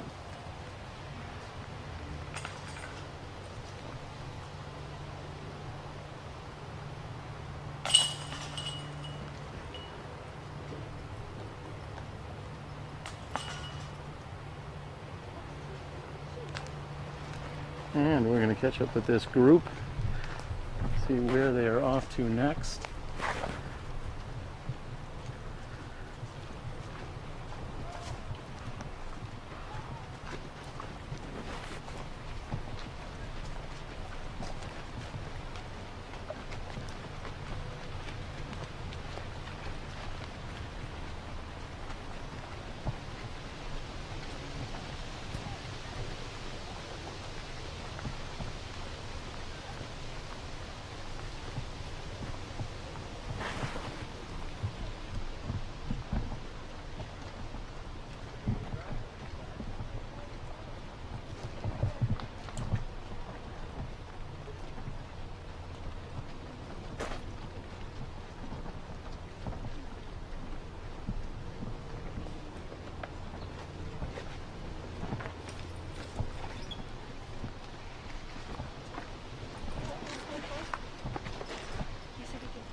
All right, just to let everyone know, there is going to be a big backup on 14.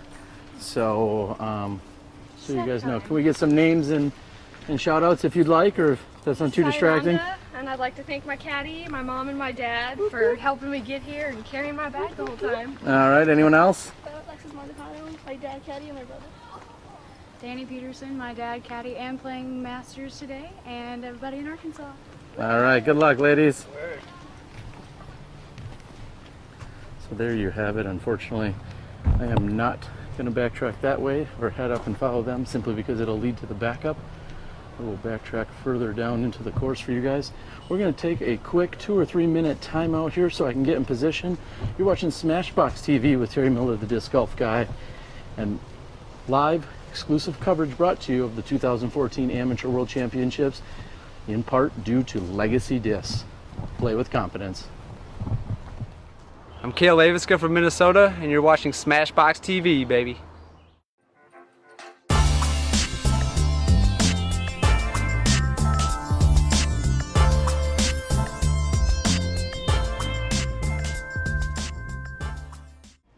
I'm the Disc Golf Guy, and this is my video blog.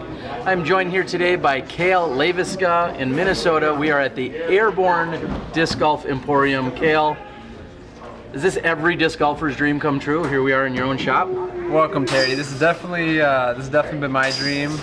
We built a little playpen for ourselves. As you can probably hear, we got a lot going on in here for Am Worlds this week. But yeah, this was my dream to build a place that people could come enjoy, spread the love of disc golf, get creative with stuff that we wanted to make, and we built this place. And if you build it, they will come. Yeah, or we built it on rock and roll. That's a tune before your day. Anyway, it's been pretty exciting. There is, like you said, a ton of action going around here with all the Am Worlds competitors, nearly 700 competitors from all over the world.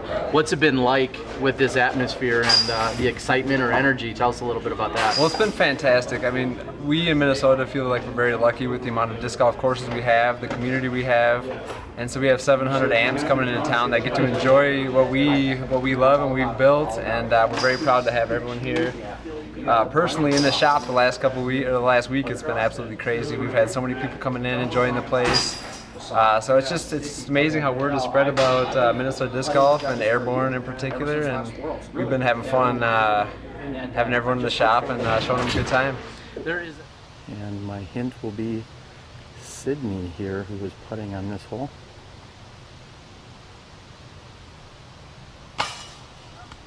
And so close to that birdie too. Just off the side of the cage. We have two other shots that were very close to going in. One off a tree and the other nearly skip-aced.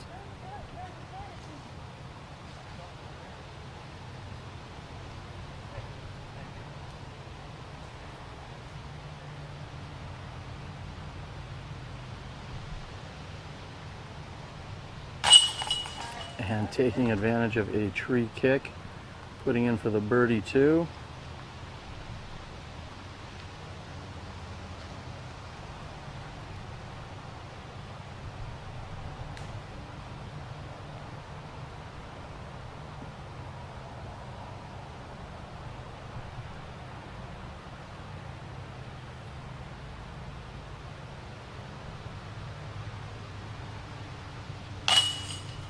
Oh, and somehow that came out on the right-hand side.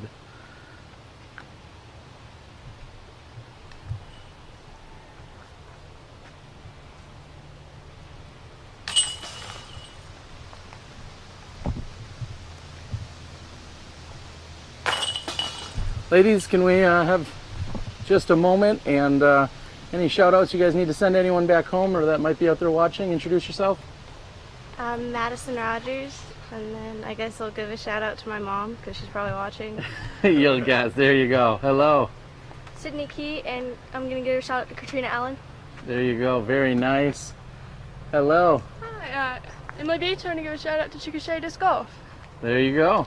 All right, ladies, enjoy yourselves. Maybe we'll catch up with you a little later. There's a tree there. All right, I am moving over here now.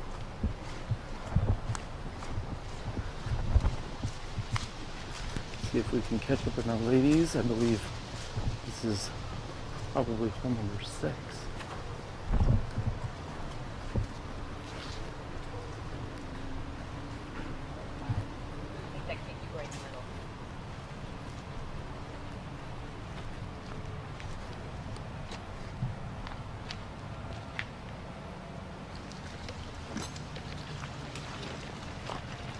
And a shot up and over this hill, which you can see is straight uphill for these ladies. This hole measuring in nearly around 400 feet.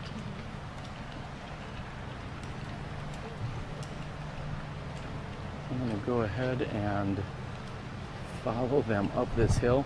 I'm going to stand down for a minute, catch my breath, and we will be back with you in a few moments. Again, you're watching Smashbox TV, the 2014 Amateur World Championships.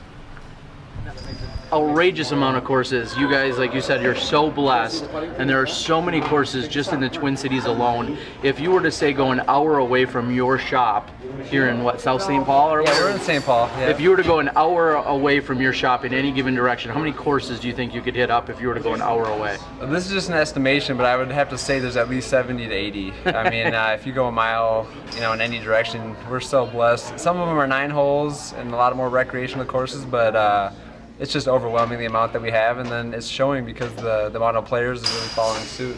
There is, and now we're seeing a number of shops that are actually all over the Twin Cities. It seems like everyone can find discs somewhere.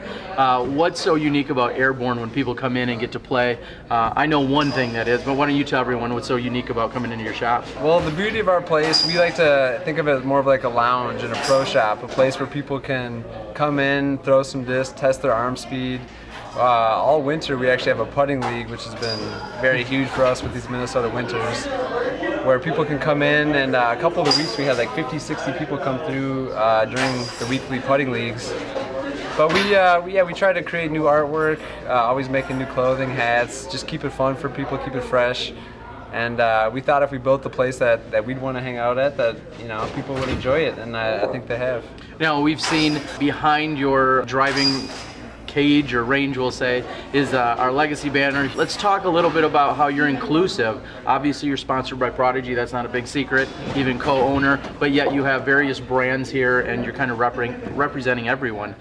Yeah, Minnesota, we have so many different golfers, so many people like different brands, different companies, and Steve Rico with Legacy has been a huge supporter of us, so we're honored to have him in our driving nets, and kind of use that as a target to try to hit dead center down those fairways. But do a lot of Prodigy in here, but we try to support all the companies that support disc golf, and in our game there's very many of them. So there is, and now your driving net is I would say one of the most unique features here. You've got great artwork, tons of discs, and a great place to hang out. But the driving net, along with how fast you're able to throw, and then you've kind of got a wall of fame for everybody in their top throws. What's it been like seeing some of these arms come through here, and are you surprised by any of the top scores or the top mile per hours that you're seeing? Well, actually, I'm very surprised this week by all these juniors. I've seen these kids come in and throwing 60 miles per hour, which is absolutely mind-blowing. I mean, for people that don't understand the speed, 60 miles per hour is very fast. The fastest we've had in here has been 85 miles per hour by Alex Geisinger, which is very mind-blowing. I think it's 3 miles per hour off the world record, actually, by Simon Lizotte. So, and it, I guess that definitely is relative. If you're throwing 85 miles an hour, you're also throwing 600 and 700 feet out on the course. Is that true? Didn't Alex just set or break a Minnesota state distance record? Absolutely, yeah. I'd say anything over 80 is at least equivalent to about 700 feet, but I mean, anything over 60 miles per hour is mind-blowingly fast. We just had Paige Pearson here last week, though, 69, which, I mean... And she's one of the furthest thrower in the game, so like you're saying, it's pretty amazing. What's your record speed here? When we first got the radar gun, I was hitting 77, 78, and I was so frustrated that I couldn't hit 80, so I said I'm not putting my name up on the wall until I do, so there you go. I gotta hit the gym a little bit to get on Alex's level, I guess. There you go. I didn't throw it. If you said that, I'm just gonna guess I'm about 76. I definitely don't throw as hard as you. I was thinking closer towards 86. No. I'm definitely more like 76 if you're throwing 77 or 78. I gotta hit the gym for different reasons though. So, any parting shots here at Airborne, and anyone you want to thank? Or I just would like to say how honored we are in Minnesota to have the Amateur World Championships, and I hope everyone enjoys themselves and enjoys these wonderful courses that we have. And I hope you guys enjoy the show that Smashbox and Terry are putting on, and thank you guys for all you're doing too. Absolutely, we'll appreciate it. If they want to come check out Airborne, where do they got to do it? St. Paul, Minnesota, baby. Come check us out when you're in town. We'd really love to have you. All right, well there you have it. One of the top players in all of disc golf, and definitely one of the most beloved players in Minnesota and beyond, Kale Leviska, here at Airborne Disc Golf Emporium.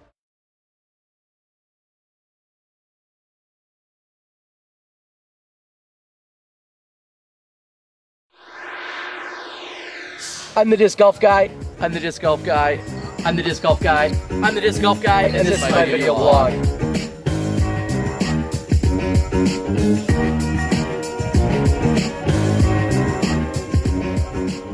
I'm the disc golf guy, and this is my video blog. Today we are at the 19th Hole Pro Shop here in Sylmar, California. I'm joined by one of the Legacy co-owners in Steve Rico.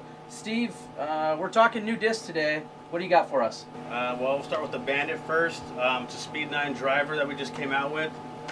It's great for like low flip-up shots. You can throw and bend it around corners, throw rollers with it. Really neutral disc, it's very fast, has a lot of glide, and I think the whole world's going to really like it. Yeah, I saw you throwing in the field as they're watching. There's a lot of things that you can do with it. And if you have too much power, maybe you just need to lay off it a little bit, but you can really control it to do whatever you want. Yeah, I throw it mainly with a fan grip, so I'm not powering it over too much, but it's really nice for like flip-up shots, you know, through the woods. And like I said, you can throw long rollers with it. It's got a lot of glide, so I know a lot of people really like the glide that it has. Good. And now we're going to move on to a little bit slower speed. We're moving over to the gauge, and I say slower, but not by much. Tell us all about that. It's our newest mid-range out. It's really nice, got a good feel to it. It comes out of the hand really smooth and clean. And this disc will hold any line you put it on. You can throw it straight, you can bend it right, you can hyzer it. It pretty much will do anything, whatever angle leaves your hand, it'll hold that line throughout the whole flight. And now we're seeing both of these plastics. When you come out with them, which style of plastic should I say did they come in? They're both in Icon right now. Pretty soon they'll be in Pinnacle, and then we'll move on to PDGA and XL and those lines later on next year. And it's smaller driver, so it's probably about a 174, 175 max weight, and then on the gauge, a little bit larger diameter, you're talking 180 grams max weight, Correct. right? Yeah. Okay. Is there anything else anyone should know about these two discs that just hit the market? Just go out and give them a try. I guarantee you're going to like them. Like I said, these discs are, the driver's got a lot of glide. I mean, you can throw a lot of different types of shots with it, and the gauge will hold any line you put it on. Go out there and try it. I guarantee you really like it. All right. Well, with that being said, this is our new product segment. We got great new discs here by Legacy. Steve Rico, Terry Miller, the disc golf guy, and as always, play with confidence.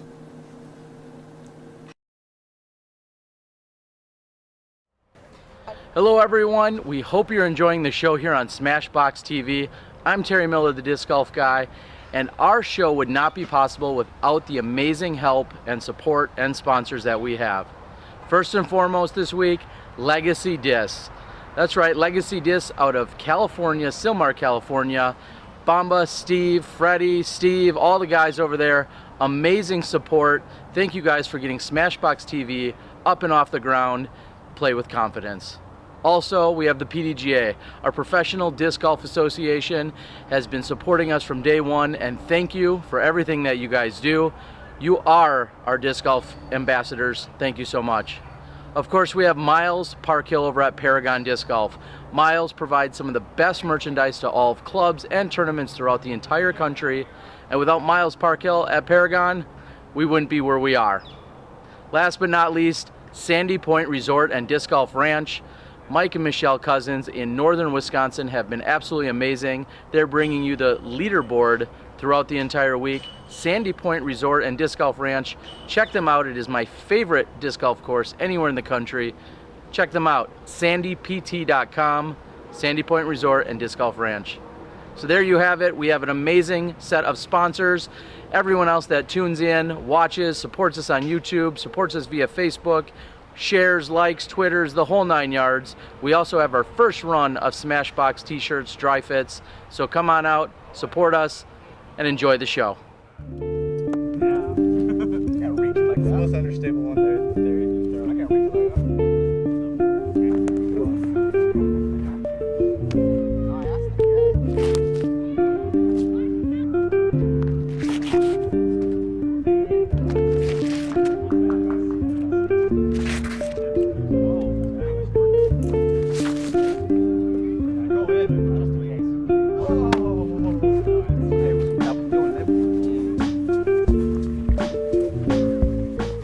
What is like the thing that tells you the disc is done? When are you like, now this is ready? When he puts it in his bag. He says that? When he puts it in his bag, it's ready. Yeah, we kind of throw it, test the different runs, and go with what's flying the best, most consistent. We can go up and down with different weights to change the flights and do different stuff as we're testing them. You know, different colors matter also. So. About 8 grams difference. We made and designed the mold to do a specific thing. So we're out there testing the mold, testing the plastics to make sure that's how we design the disc so it can fly the way we want to.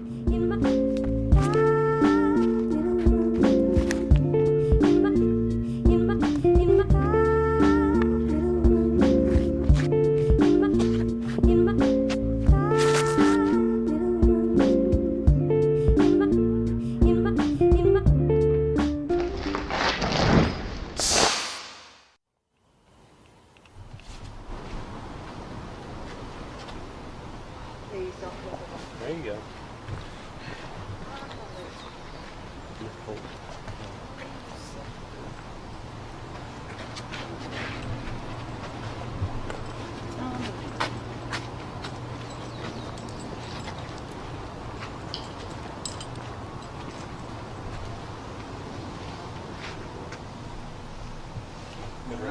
Oh, there we go, as we're watching some shots on hole number 8.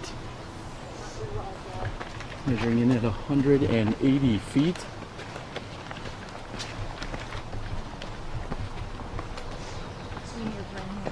Senior Grandmaster women, and I'm joined by Lynn Nelson. Lynn and Linda Voss are the only 2 competing as Senior Grandmaster women.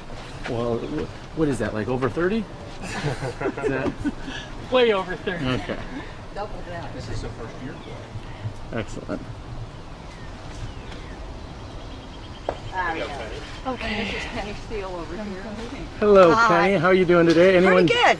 Anyone you need to say hi to back home that might be watching? Oh, yeah, say hi to my daughter, Chrissy Beloit. All right, very nice. And where are you from? The Eastern Shore of Virginia. Eastern Shore, Virginia. Well, very nice. Thank Good luck. you. And? Linda Voss. Hi, Linda. How you doing? I'm doing great. And I want to say hi to all the people I work with because they've been supporting me all year as I've been training to do this. So, thank you, everybody. Very See you nice. Monday. And where are you from? I'm from Orlando, Florida. There you go. Florida. All right, good luck this weekend. Thank you. All right. Yeah. And it's right over that way.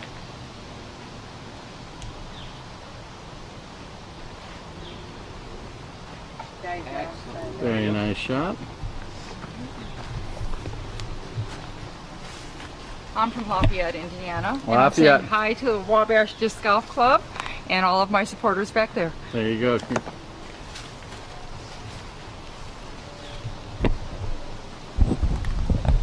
And my family. Otherwise I'll get into trouble. Just golf club first now. Priority straight. There you go. I was waiting for her to get that roll back she's so famous for.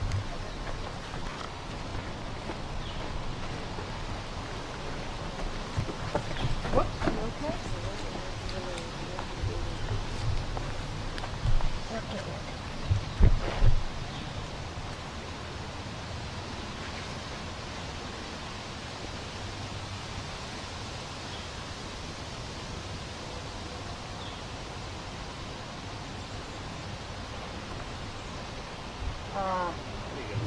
Very nice looking approach shot here on hole number 8.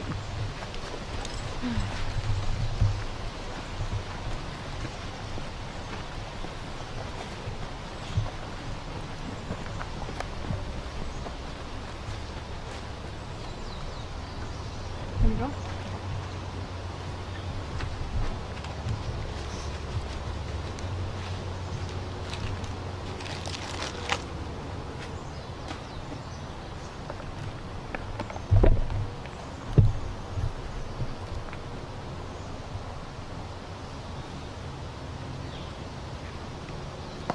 Oh, just a bit short. I felt like I could give it a shot because of the trees. Me too. That's what I thought. I'm gonna go too far.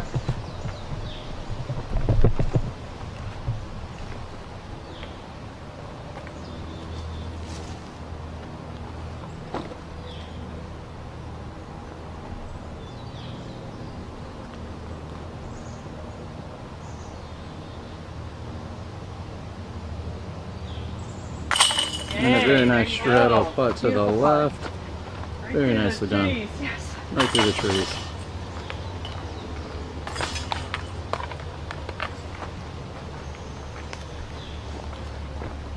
Good luck the rest of the round, ladies. Thank you very much. Thank you so much. Oh, yeah.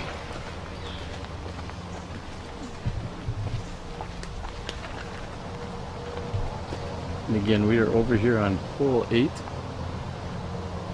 We're going to slowly walk our way back to 16, 17, and 18 area, as well as holes 1 and 2. We're going to find our way back there, see who we can catch up with. Also do a little equipment swap, as our man camera here decided we wanted to go swimming in a small swell of mud. So we're going to make sure that we're all dialed in for that as well. You're watching the 2014 PDGA Amateur and Junior World Championships. We are having a fantastic time as so many of these players are out here competing on Friday after a long week of grueling competition. All of your coverage this week has been brought to you by Legacy Discs, the fine gentleman out of Silmar, California, making some awesome plastic. If you haven't tried out a Legacy Disc, one of the 10 to 12 models, you certainly are missing out. Soon to be released will be the Outlaw, which is going to be one of the fastest speed drivers you will ever get your hands on. And we are going to take a small jaunt once I figure out exactly what our best route's going to be. I apologize. I think we're going to go ahead and follow where the ladies were. My mother once said something about women knowing best, so I maybe should have just followed them down the path here. They're moving over to hole 9.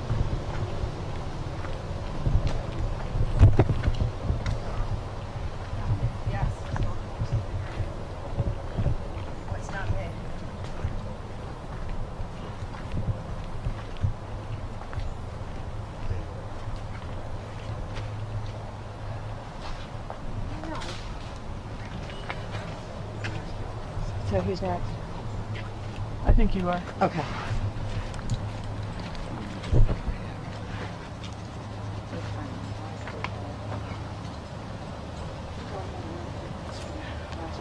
And line measuring in at 325 feet.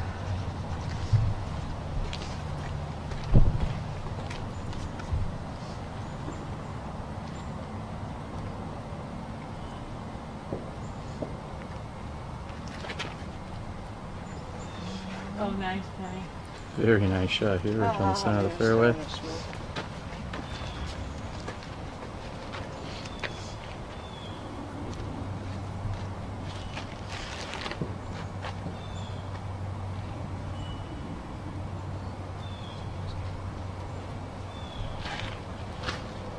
You didn't have to come and visit me, Linda. And Linda hanging it just a bit right here off the side of the fairway on the right hand side.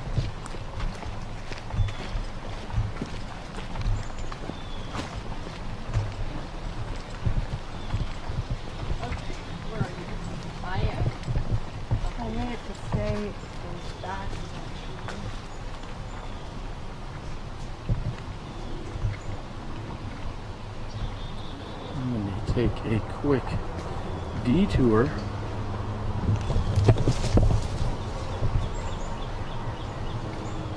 And move on over. As you can see, this is a very technical course requiring lots of different shots, hyzers, anhyzers, so on and so forth.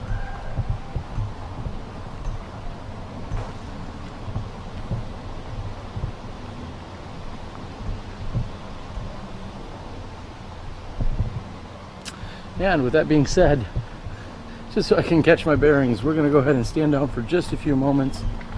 You're watching the PDGA Amateur World Championships. I'm Terry Miller, disc golf guy. We're going to be back to you here shortly with some more disc golf action. Thanks for tuning in.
We have caught up with our leader card, junior girls under 16.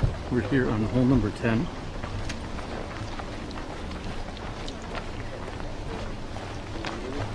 course, these ladies started on hole number 1, meaning they are exactly halfway through their round.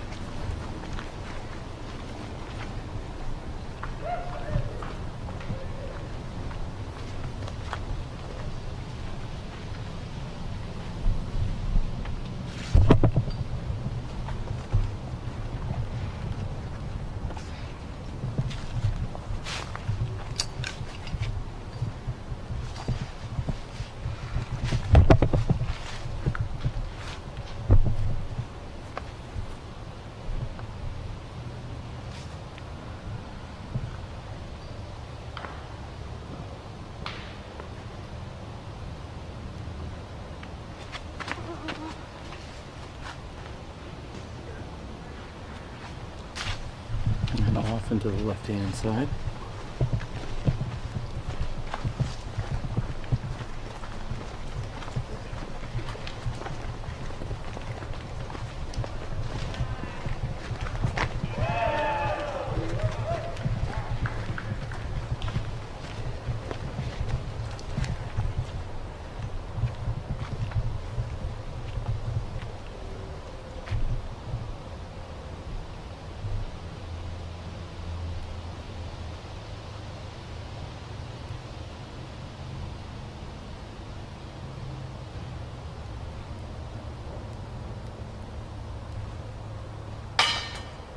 Oh, and just off the top, wanted to flop in. Fortunately, it's going to have to be just a par. Actually, probably down. Wait, what?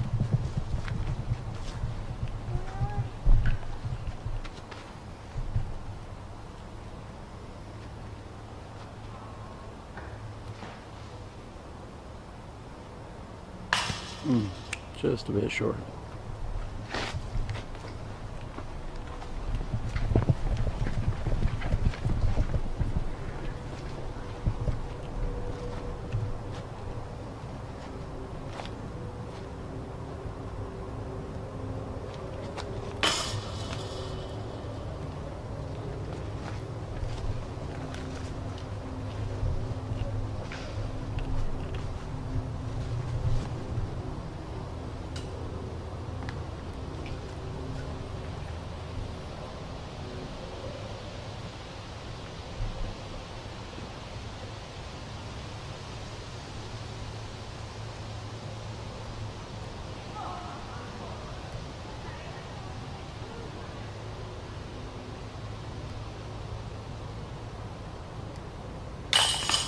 And a very nice par save.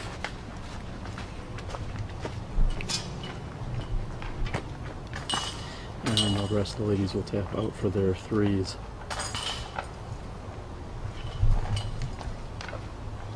We can follow them over to hole number 11 with the mandatory straight ahead. Let's have a really fun job.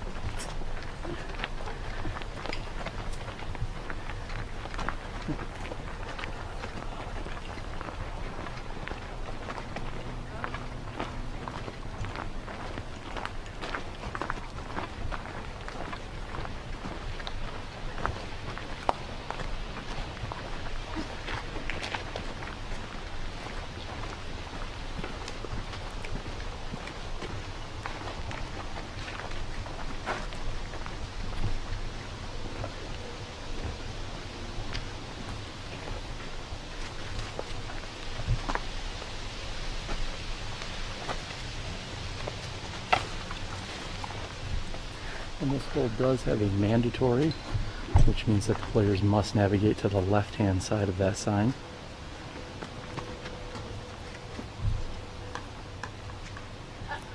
That is the shorter pin that they are not playing to. So the mandatory really, in theory, wouldn't come into play to the short pin. However, they are indicating by that Mando that you must go to the left-hand side of it. So if you're throwing a right-handed backhand, you must anhyzer from left to right. The pin is located off in that direction, off to our right.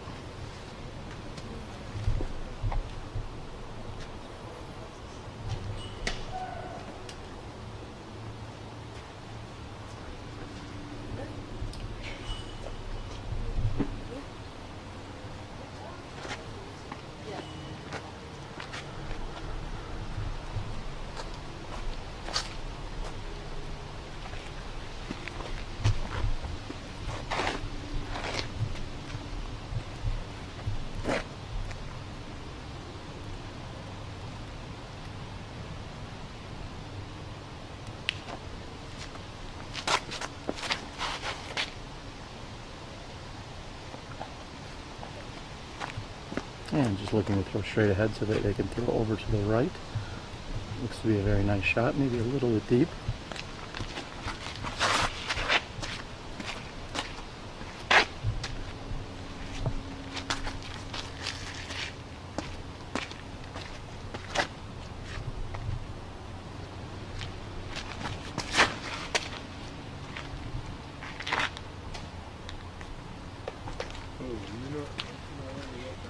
I am.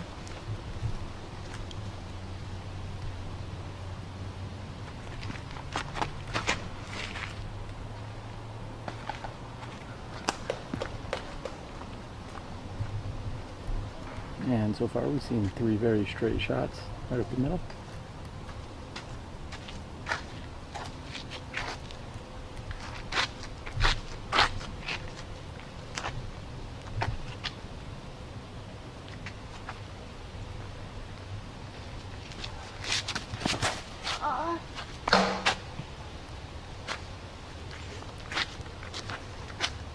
Unfortunately, she has hit the mandatory sign.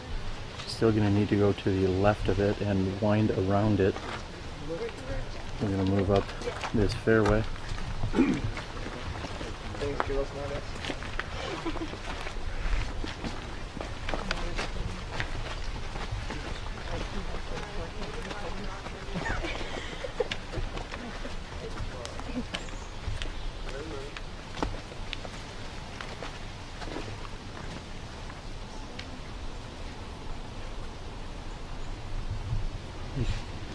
From here we can actually see the basket up and to the right.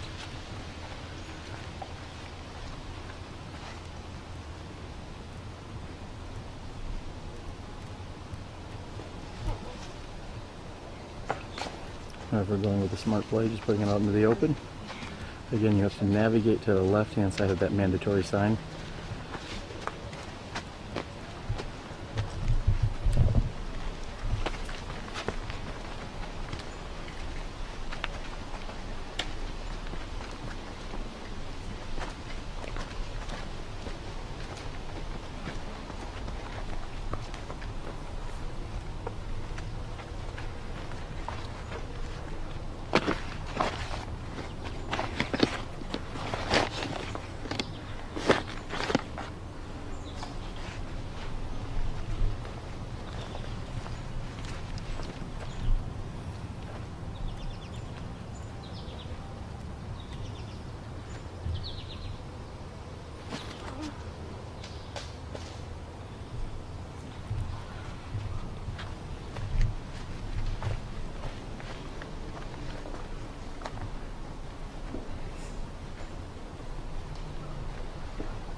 Little trickery here, trying to get up this fairway.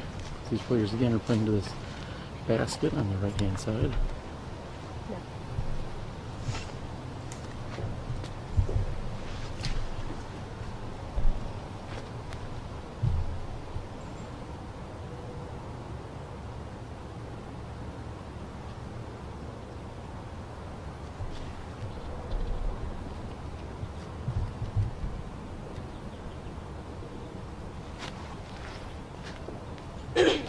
A very nice shot.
And a solid putt to save 3 here.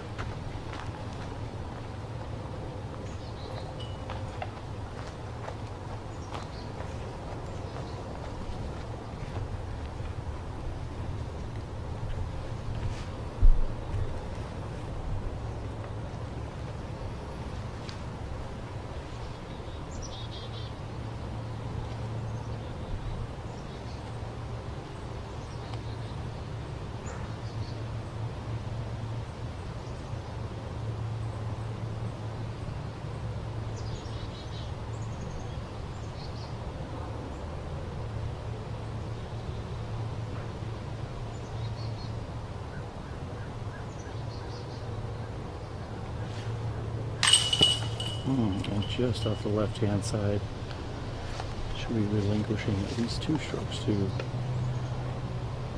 1 or 2 over card numbers.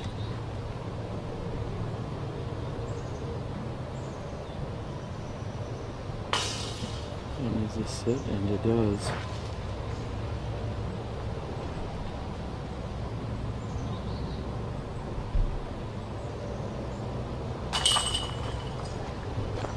That is a tap in for 4.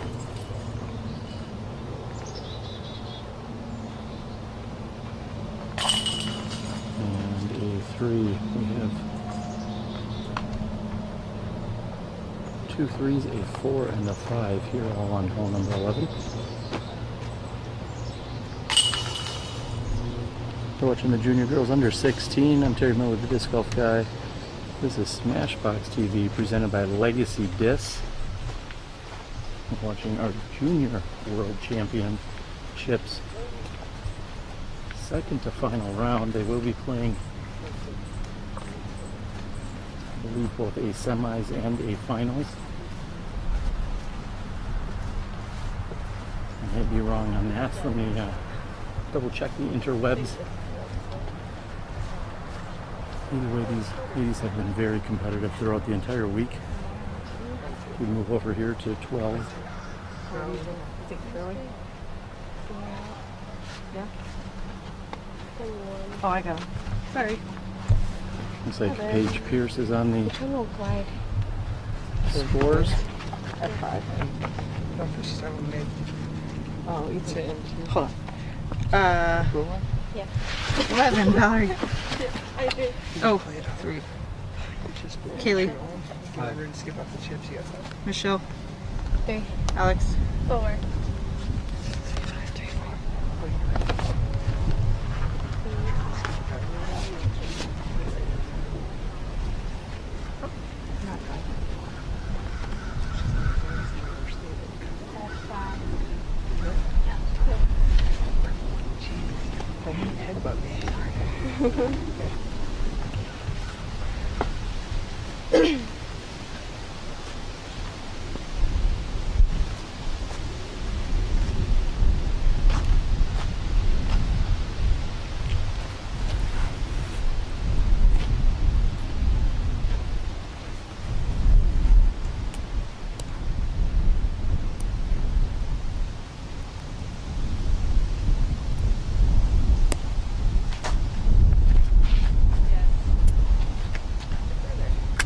Looks to be a good shot, maybe a little bit tight, but that looks to be a good shot on the left-hand side as this hole moves from right to left. So it's a little bit of a tailwind at the players' backs right now.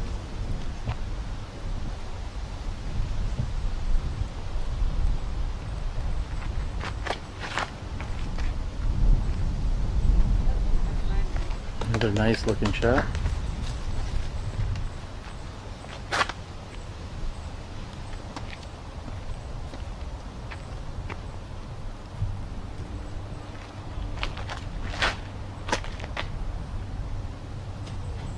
A little hyzer skip. Came in just a bit flat for that.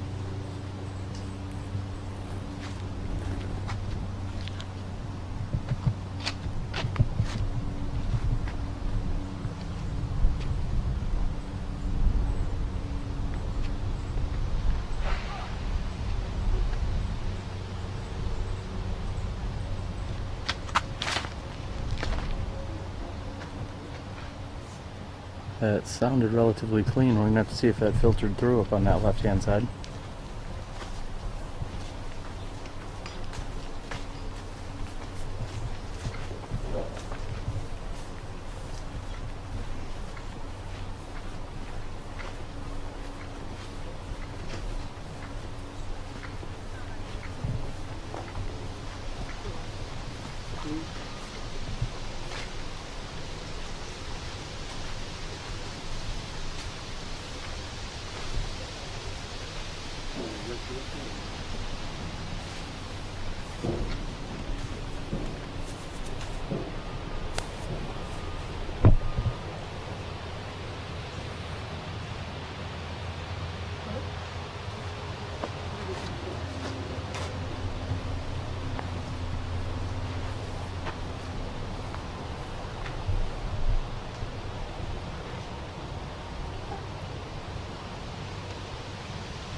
And going with the conservative play, just laying it up.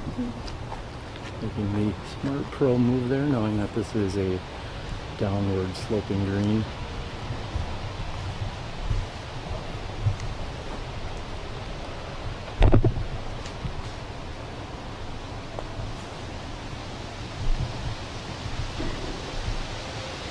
Everyone confirming exactly where they're at.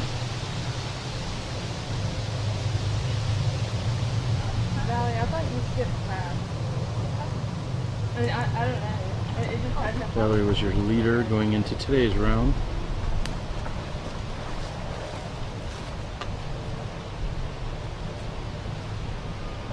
She is going just past the basket on the wide right side. She's left with about 18 to 20 feet. And just off the front of the rim.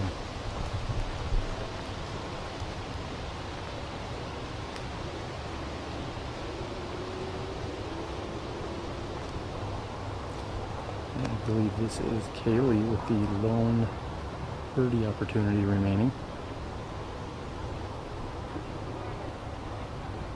It looked as if her shot was high and left, and however, looks like it got through anything that it may have come across, and she's sitting here with a birdie opportunity.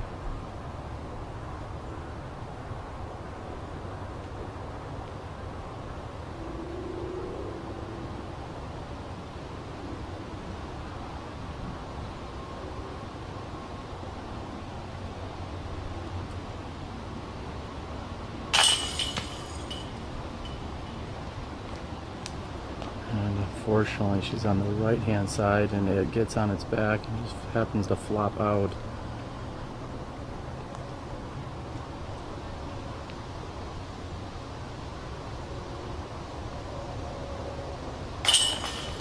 A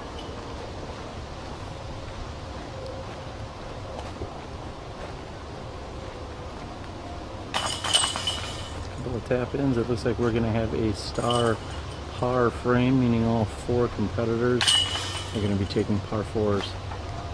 We're going to move on to find some more action. We'll be back with you in a few moments. You're watching the 2014 Amateur and Junior World Championships. Live coverage brought to you by Legacy Discs. It's all about practice, preparation, and routine. Approaching the tee shot, I always line up my shot and check the wind direction. Always take into consideration the trees that are out there and the out of bounds that are marked off. I try to keep everything slow on my run up and build momentum as I get to the end of the tee pad. Trust your shot, believe in yourself. Let the disc do the work. Legacy disc. Play with confidence.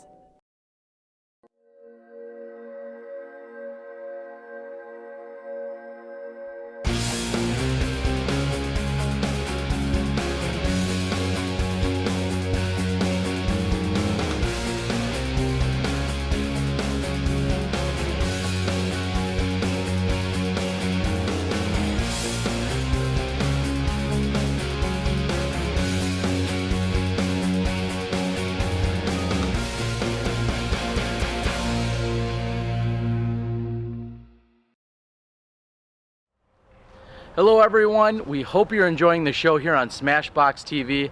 I'm Terry Miller, the Disc Golf Guy, and our show would not be possible without the amazing help and support and sponsors that we have. First and foremost this week, Legacy Discs. That's right, Legacy Discs out of California, Silmar, California. Bamba, Steve, Freddie, Steve, all the guys over there, amazing support. Thank you guys for getting Smashbox TV up and off the ground. Play with confidence. Also, we have the PDGA. Our Professional Disc Golf Association has been supporting us from day one, and thank you for everything that you guys do. You are our disc golf ambassadors. Thank you so much. Of course, we have Miles Park Hill over at Paragon Disc Golf. Miles provides some of the best merchandise to all of clubs and tournaments throughout the entire country. And without Miles Park Hill at Paragon,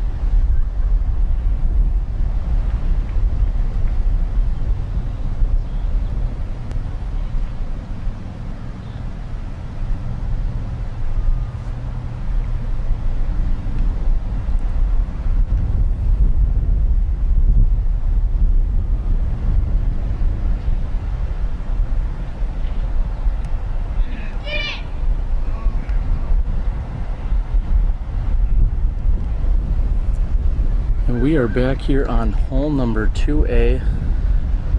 Like it or not, 120 feet, a very tiny landing zone for these competitors here on Teardrop Island.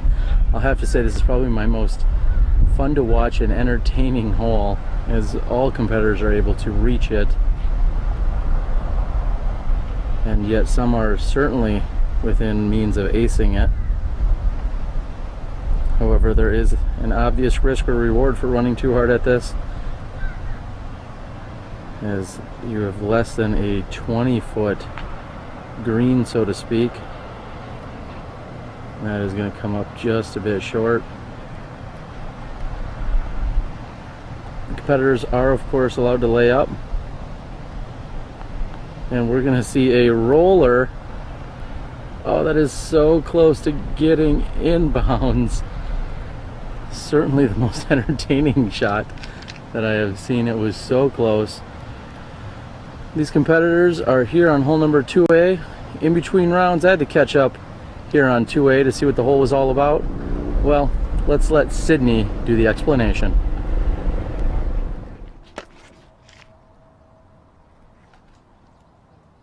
Oh!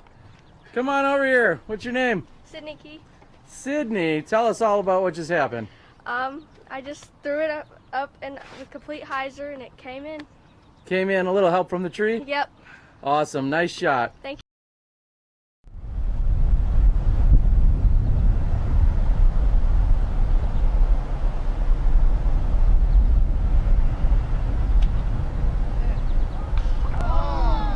you. And just off the front of the rim from the drop zone.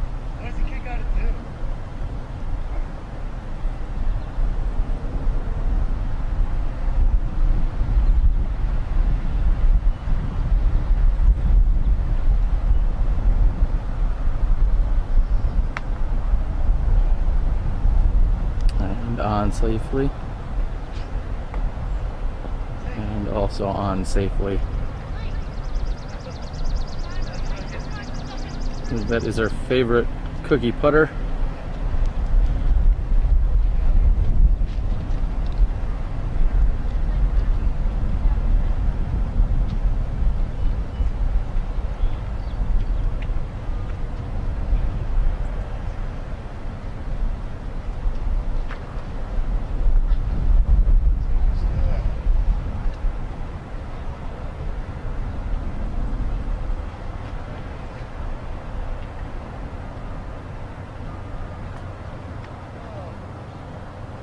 young age of 7. That is the youngest competitor here at the Amateur World Championships, or Junior World Championships specifically.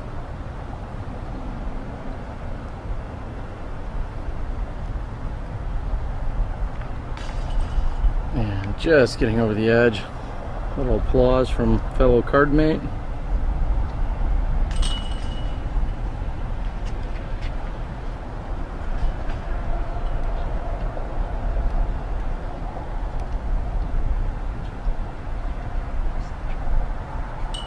And an easy tap in.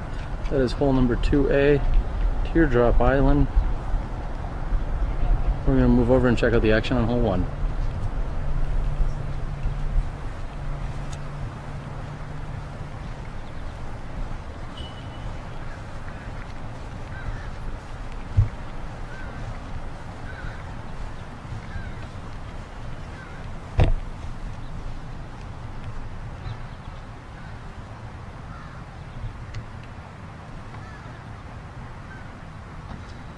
And a beautiful shot to right underneath the ground, underneath the pin, underneath the ground. Wow, it's been a long week, ladies and gentlemen.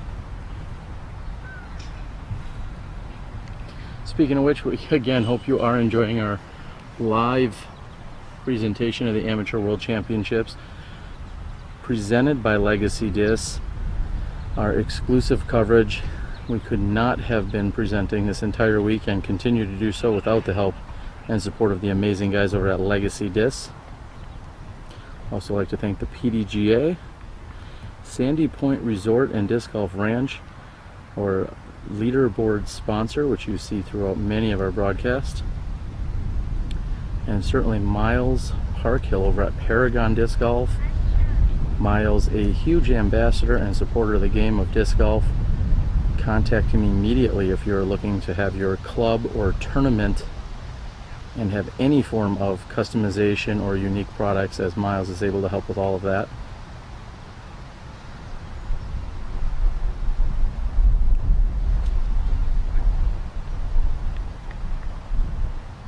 We'd also like to thank anyone and everyone that has supported Smashbox TV by purchasing one of our recent or first run dry fit shirts. Our Smashbox logo prominently placed in the center of a dry fit, very stylish looking, and we have shipped out quite a few of them, so thank you guys so much. Every little bit of support helps, so we can continue to bring you live coverage throughout the rest of the year.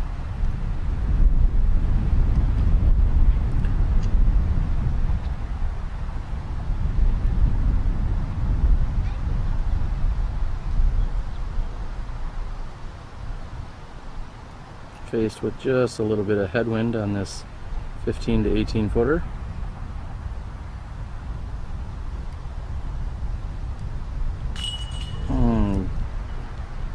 Catching the right hand side of the chains and slipping out. Not quite enough chain for that grab.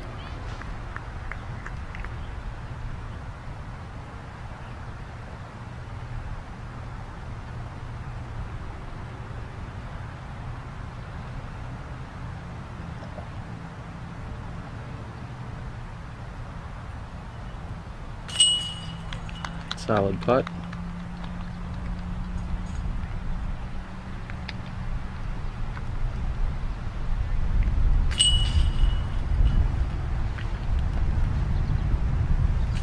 And I am in the way here on hole number, I believe, 13 for our junior girls. So I'm gonna step aside here, see if we can get another drive.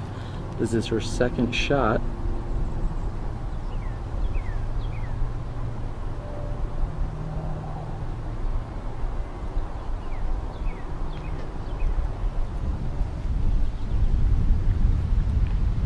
Phenomenal shot at that. That may be right next to the pin. You can see the shorter pin placement there on the right hand side. The longer pin placement is left of that by approximately 25 to 30 feet. So after a skip, that may be perfectly placed underneath the basket. And we have back to some action here on hole number 1.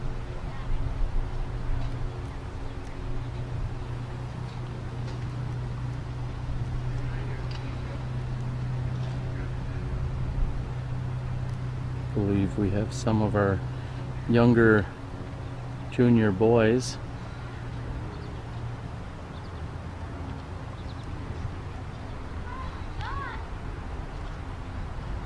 And a forehand shot that was so fast and out of frame, in fact, quite powerful while driving the 185-foot hole one.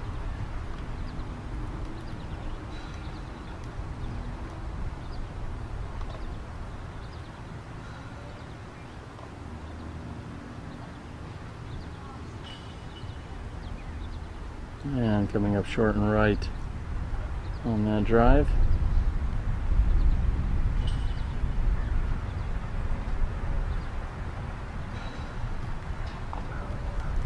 As we stand here, I think we're getting a clarification of sorts, possibly, or just a slight hold up here on hole number 2.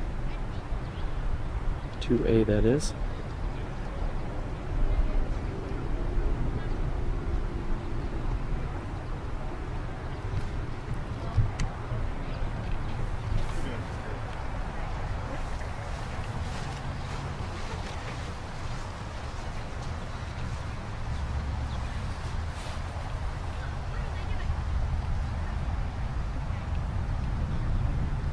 And the gentlemen on 1 decide what they're doing. We're going to move over here again to 2A.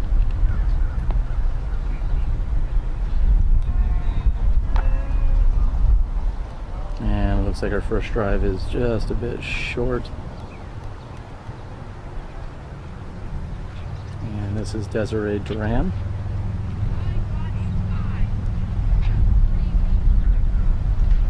It's a little left to right. So with her left hand throw, this is going to push it, as it is already going to be hyzering from left to right for her.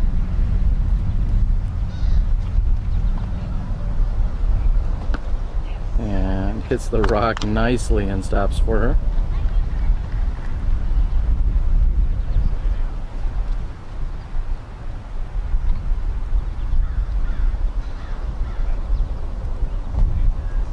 And a very nice shot right onto the green as well. These kids have proven there's virtually no fear and can throw very accurate shots, even with OB surrounding the entire green.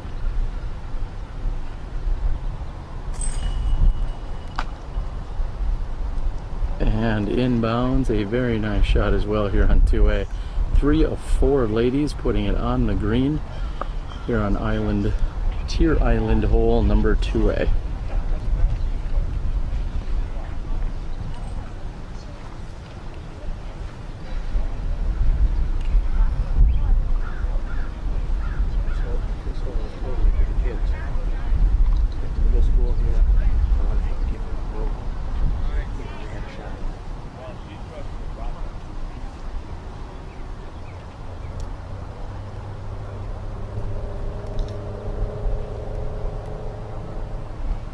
And onto the green, she may be able to tap in and take a bogey 4, or I should say double bogey 4 in this case, considering hole number 2A is actually considered a par 2.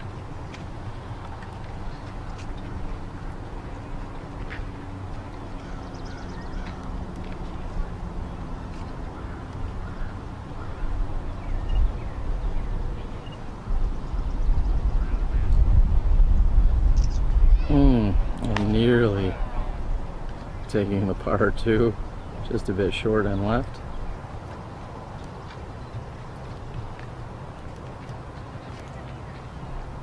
Should be getting a rule clarification that she actually can bring that in a full meter. Hopefully someone on her card, spectator, spotter, or otherwise, and looks like she's doing just that. Great rule clarification.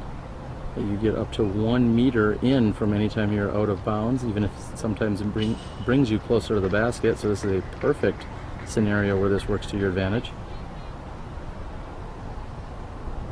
And this is for the par 2.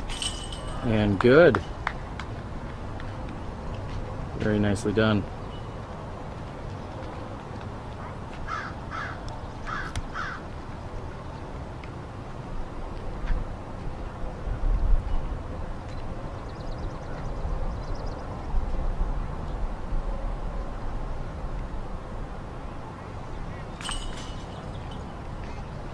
No problems from 8 feet. And this is Desiree Duran.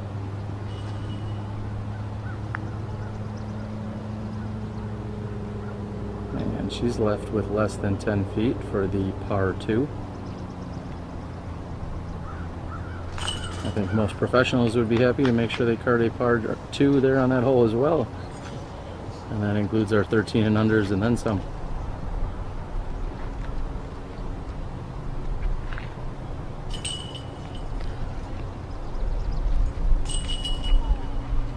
And there you have it. That is 2A. See, we have Sam and some other putters here back on hole number 1. Sam's ready for the camera, I'm sure. He had told me earlier. Let's see if he can do it with the pressure on.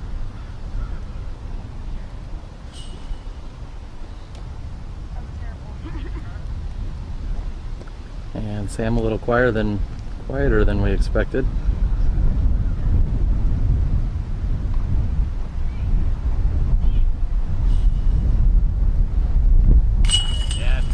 Solid putt by Drew for the birdie 2.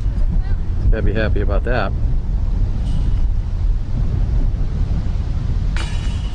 And Sam not feeling it here. I know he was concerned about the camera, and looks like the pressure of the camera here in live TV may have gotten to him.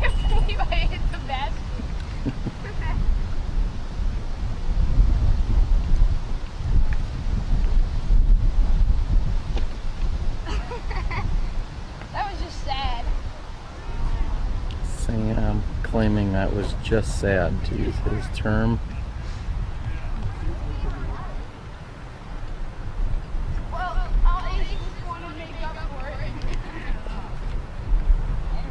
Move over. We see our pal Cookie Putter having a good time. Kicking some leaves around, some branches. There's no shortage of fun. She looks like she may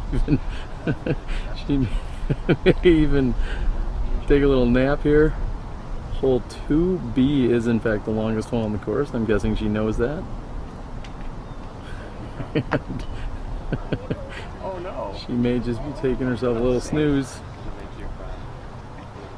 At the age of 7, I'm not sure if she's missing out on an afternoon nap. It has been a long day, as she competed already this morning here on a slightly different configuration. But it is good to know she's out here having a good time.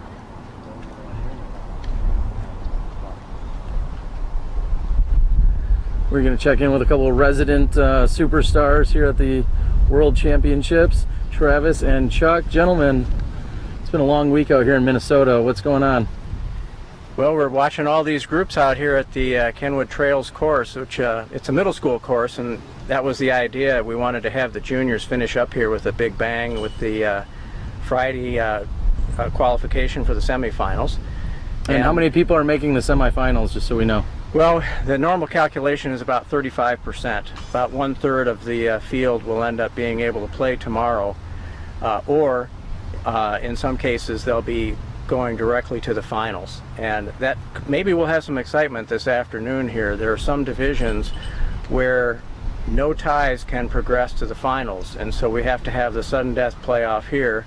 You've just watched Teardrop Island, the little par 2, which is the second hole on the course, and that's already broken the tie in the MJ2 doubles on Saturday. So we've got this course set up in a way where if we do have to have some sudden death, we've got some interesting holes that may keep us from going till 7 holes. All right, and Travis, I know you've been running around like a madman all week, even busier than myself, there's no doubt about that. You've been photos and online presence and everything else. What's been your role this week? Well, this week I've been pretty much helping out anyone with anything they need to know about the area, answering all questions on the Facebook page, and I've also been out taking pictures as much as I can be. Besides that, I've been helping Mike a lot, doing some running errands, so he has a little bit less to do, and it's been a pretty good presence here. I guess a lot of people are learning my name. So have you, I guess I'll ask, have you had more than 2 hours of sleep each night? A couple nights. Last night I went to bed at 4 and I decided to sleep in tonight, so there you sleeping go. today. All right, and if somebody wanted to check out your awesome photography, worlds or otherwise, where might they find it? Yep, you can check out my Facebook page. It's called TK Photography, and the link is facebook.com/TKphotography13. And I'll also be posting them onto Twin Cities Disc Golf and onto the Am Worlds Facebook page. All right, well, great work. We appreciate everything you guys have been doing all week, and all these players are taking it all in as their Am Worlds experience. Thank you very much. Thanks, Sure thing. We're going to move back here over to hole 1, where we just missed a few tee shots. We're going to see what we can get for some putting. I think there will certainly need to be a few putts. I only see one parked, so to speak. Looks like we have a white one within 10 feet of the pin, another putt within 25 feet, and I would say this third one is approximately 35 feet from the pin.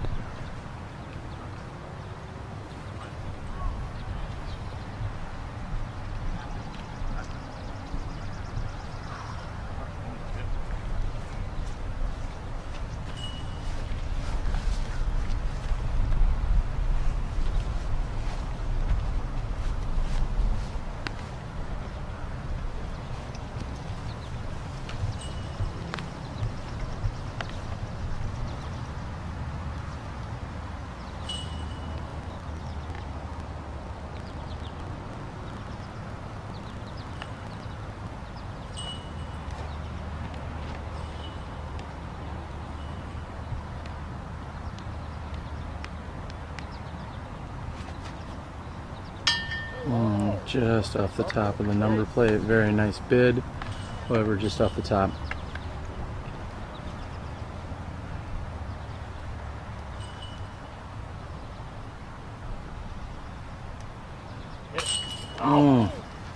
High and left. Looks like we just have one birdie opportunity remaining here on hole number 1.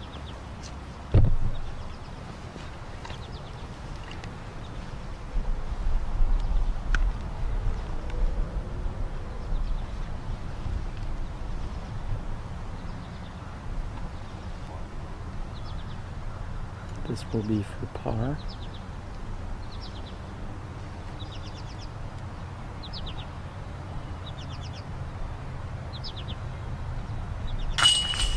And a very solid putt. This is our final birdie opportunity here on hole 1.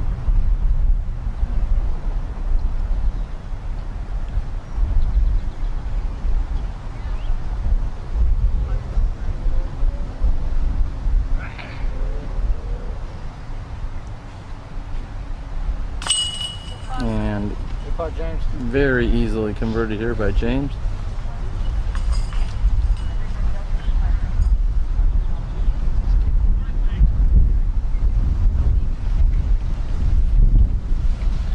And we're going to move back in position so that we can take in more action on both the tee of 2A as well as the green of 1. We have more of our juniors that are continuing to walk up.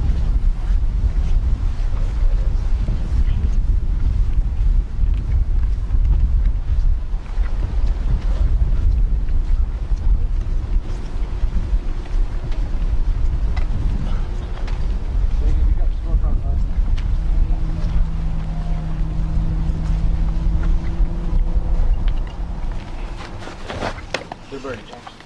Thank you. Cool. Thanks, Brady James.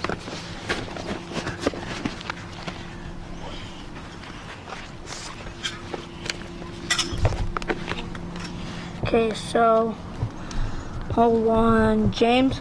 2. Good 2. Wesley. 3. 3. And Chika 3.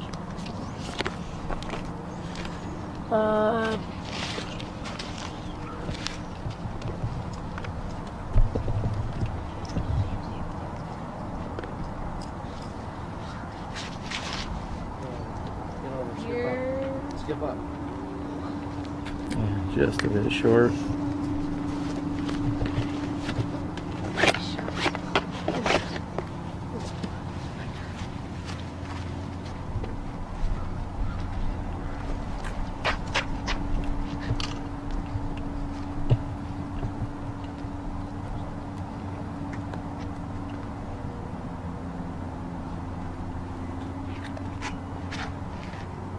Get in.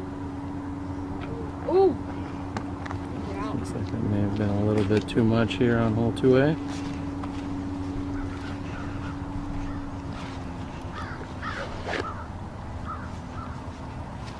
And a very nice touch shot. Now that Wesley has skills to put it in, as during practice I watched him also ace here on 2A.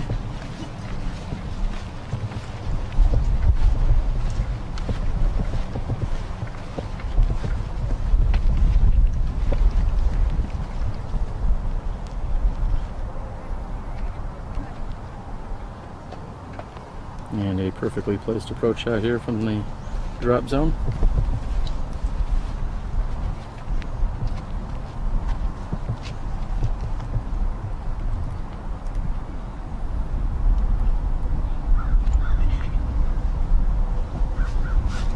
And another nice shot from the drop zone.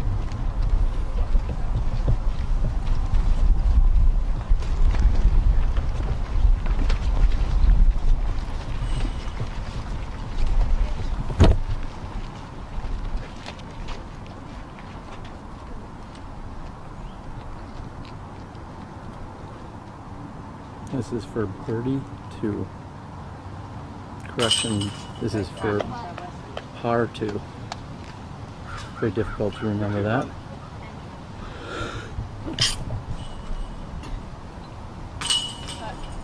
Great concentration as I took a nice big sneeze.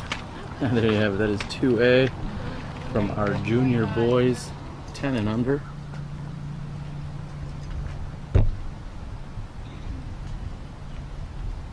We're going to move back here to hole number 1.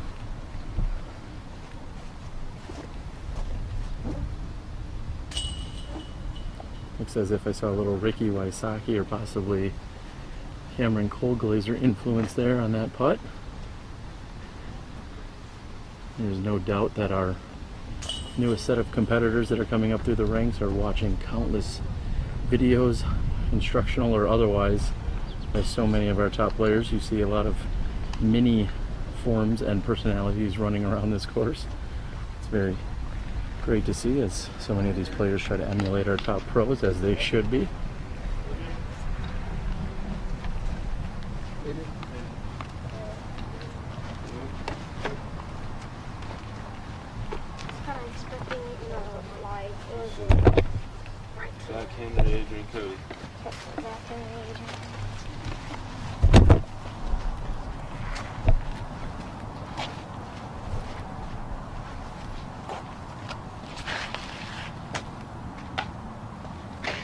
Playing a nice skip shot on the green.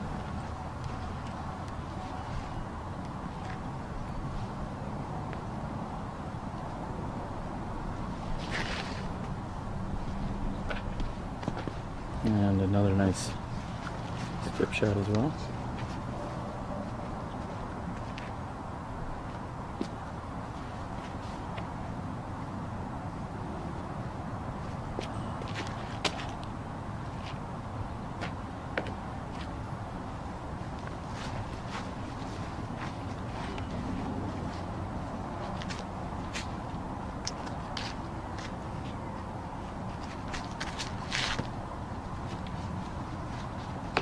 And all for competitors safely on the green. Very nice shots, making it look easy here on 2A.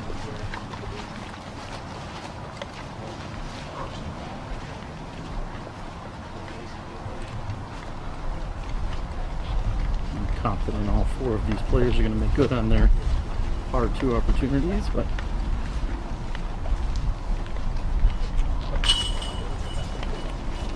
no problems there.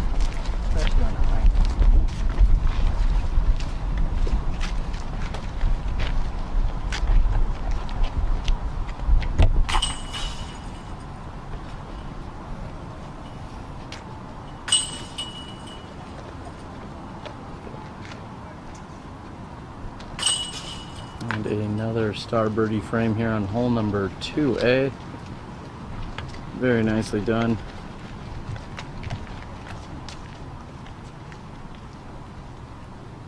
we are going to take a few moments to take a break and stand down so that we can get refueled and do a few other things. We're going to move over to the back side, check out holes number 16, 17, and 18 if we can hunt them down and find some action on them. I'm Terry Miller, the Disc Golf Guy. You are watching the PDGA Amateur World Championships. Live coverage brought to you by Legacy Discs. You're watching Smashbox TV. We'll be back in a few moments. Hi, I'm Des Redding and you're watching live disc golf on Smashbox TV. Check it out. Can't reach it like that. The most unstable one there. There you throw. I can't reach it like that.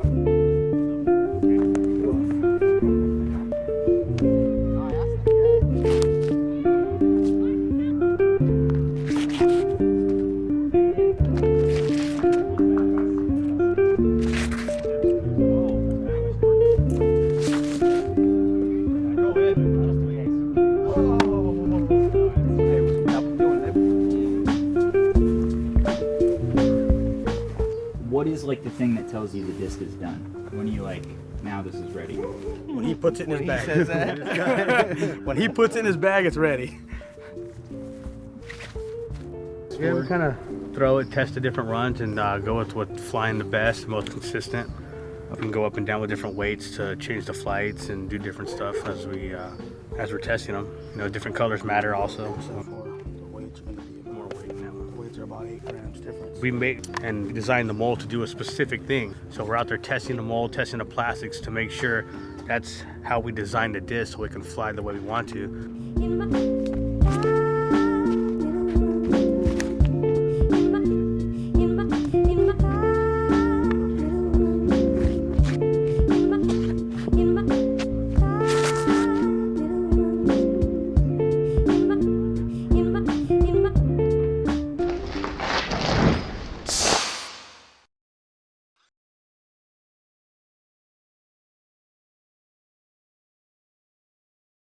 I'm the Disc Golf Guy. I'm the Disc Golf Guy. I'm the Disc Golf Guy. I'm the Disc Golf Guy, and this is my video blog.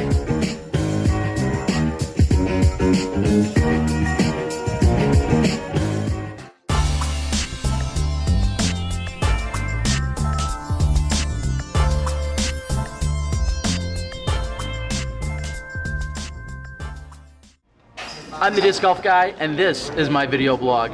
I'm joined here today by Kale Leviska in Minnesota. We are at the Airborne Disc Golf Emporium. Kale, is this every disc golfer's dream come true? Here we are in your own shop. Welcome, Terry. This has definitely been my dream.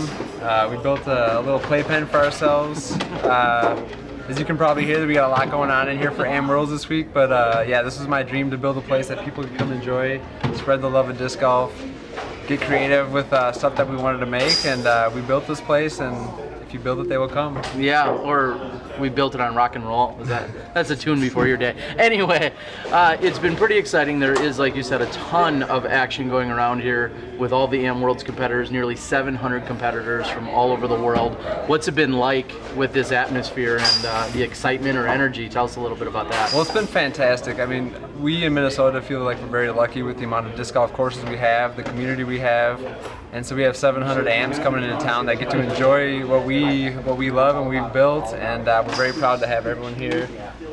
Personally, in the shop the last last week, it's been absolutely crazy. We've had so many people coming in, enjoying the place. So it's amazing how word is spread about Minnesota disc golf and Airborne in particular, and we've been having fun having everyone in the shop and showing them a good time.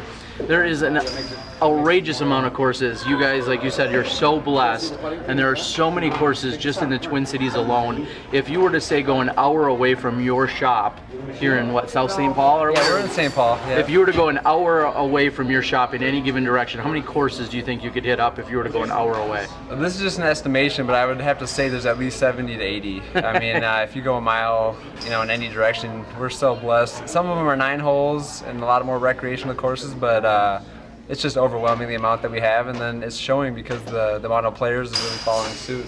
There is, and now we're seeing a number of shops that are actually all over the Twin Cities. It seems like everyone can find discs somewhere. What's so unique about Airborne when people come in and get to play? I know one thing that is, but why don't you tell everyone what's so unique about coming into your shop? Well, the beauty of our place, we like to think of it as more of like a lounge and a pro shop, a place where people can come in, throw some discs, test their arm speed.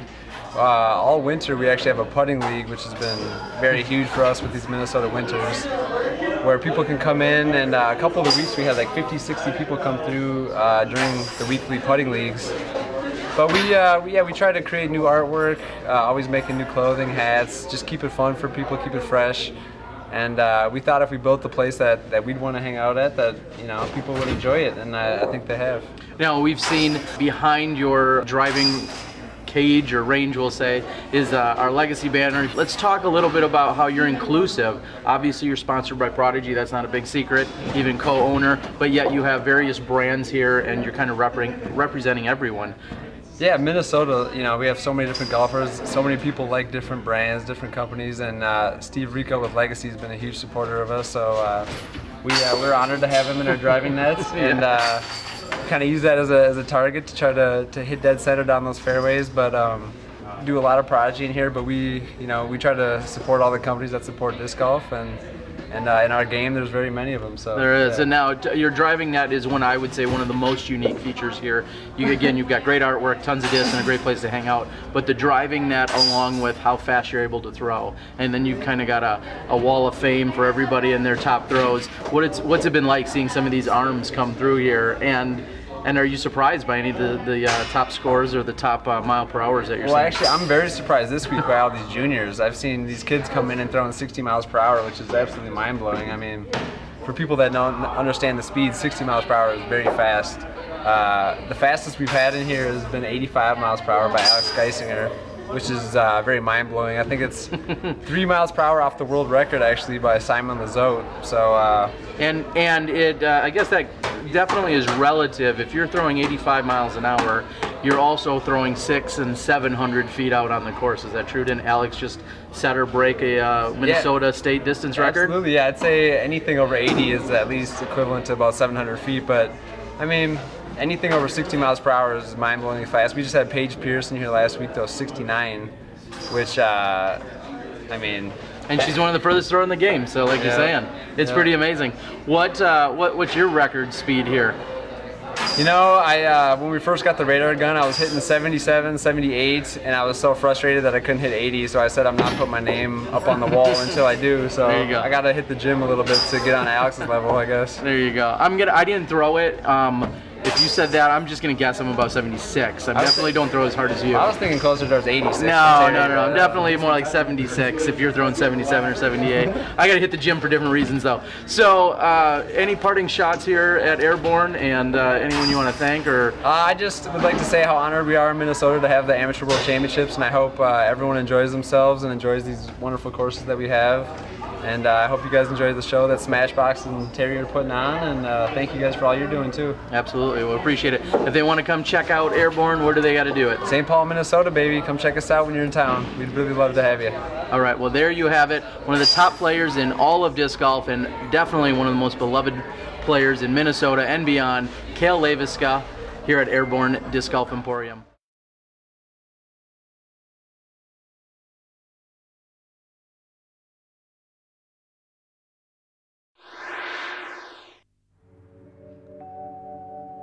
It's all about practice, preparation, and routine.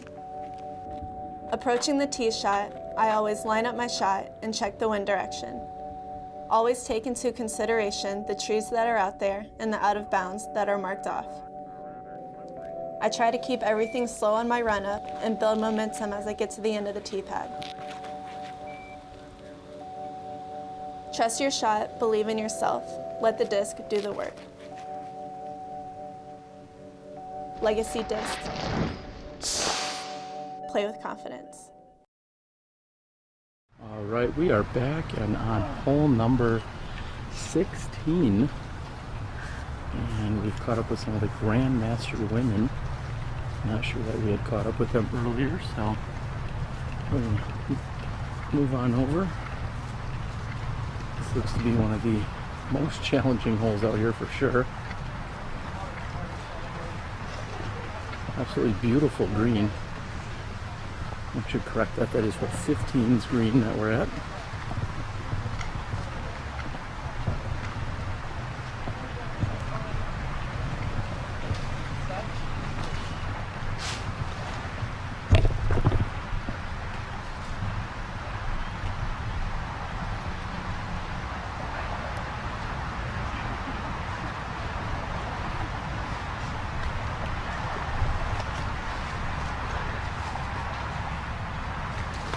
Missing all my great shots.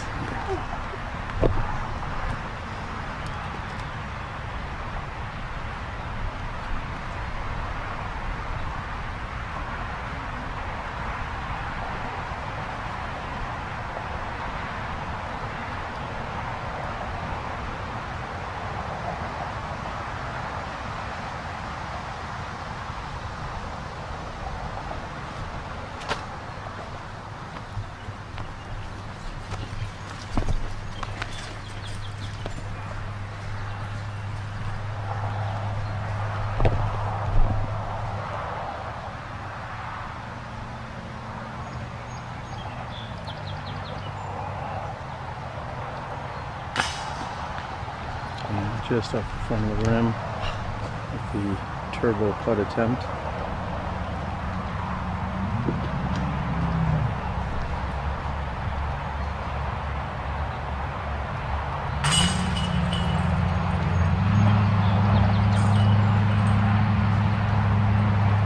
Hi, Kate. She's watching us. And a very solid putt. Representing Janesville, Wisconsin.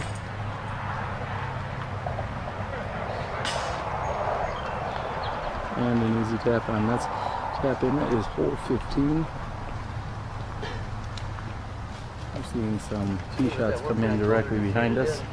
We'll move over and watch these ladies tee off. Hole 16.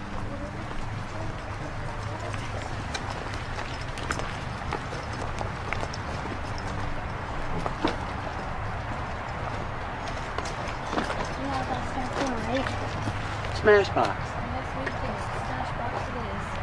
Okay. I got a 4. Yes, I did too. Okay.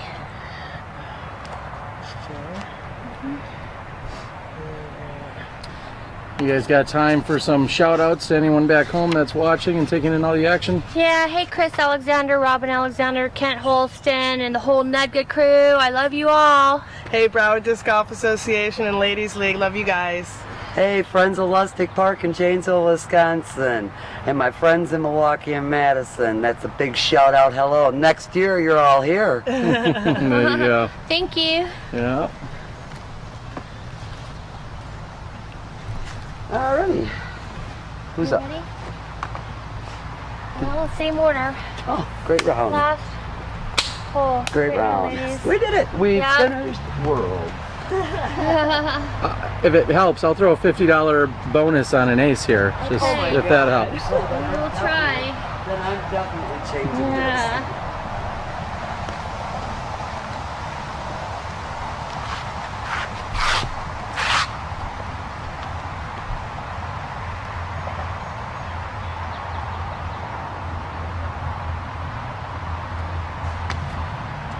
Not that pretty. Well. Watching a tree on the right hand side.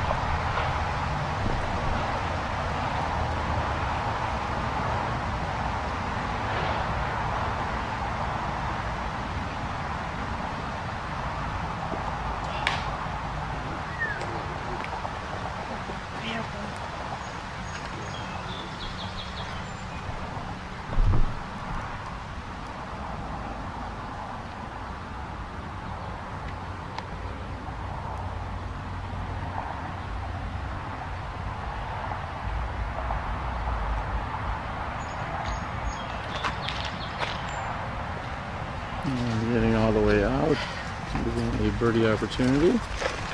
Have a good one, Hole Jerry. number 16. These ladies think they're getting rid of me, and they're not so quickly.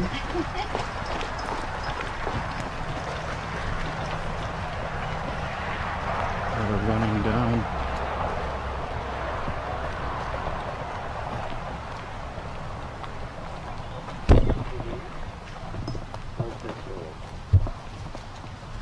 I also forgot to thank Zach Anderson for sponsoring me and Scepter Management.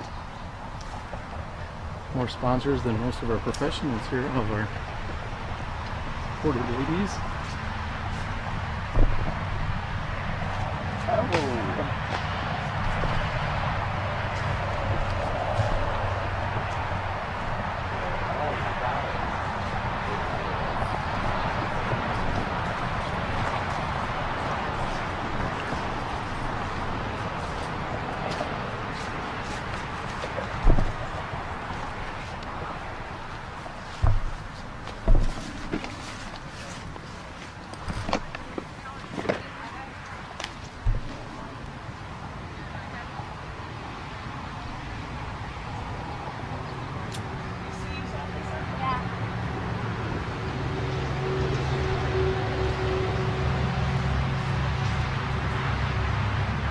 Like Lisa will be next to throw. Fortunately, she's found herself in some rough here on the left-hand side.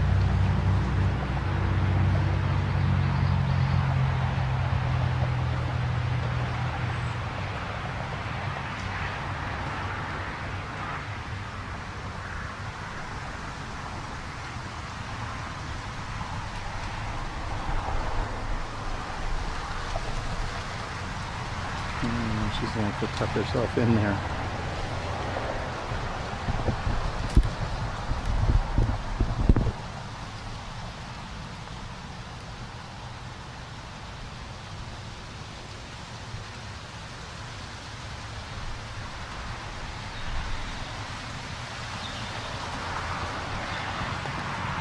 And her shot is emerged.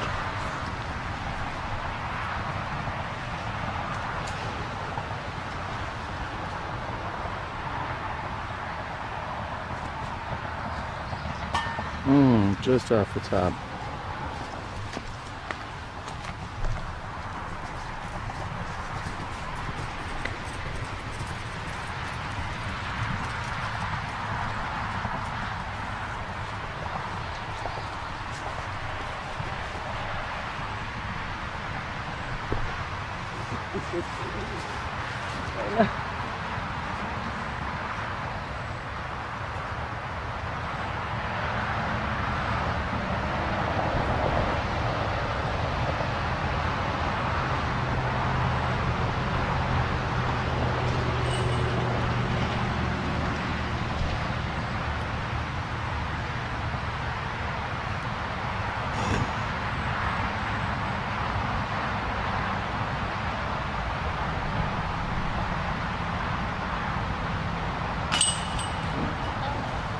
And there's one more shot remains for Worlds.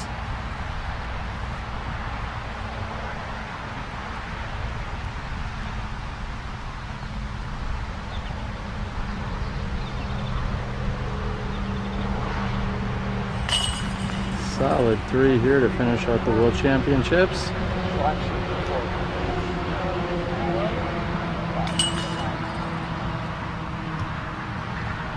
Expect another 3 here. And there you have it. World is complete for these ladies. We are going to move on and see if we can catch some more action, as most of these competitors are just about to finish up. Oh, that was our last song. Bye, everybody. Goodbye and have a good one. Woo! Thank you, World. Yes. We're going to take a quick break here so that I can get back into position. I found myself on the edge of the course, so I'm going to move back into position. You're watching Smashbox TV. We've got just a few holes left here today. This is the 2014 Amateur and Junior World Championships.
Moved over here to the 18th hole. The leader card of our 16 and under group.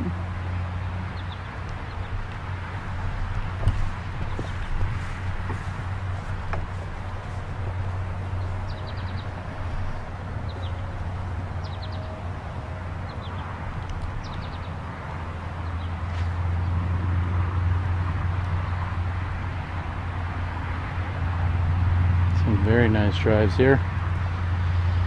We're going to follow this group in and check out where the scores are at and see how they're doing.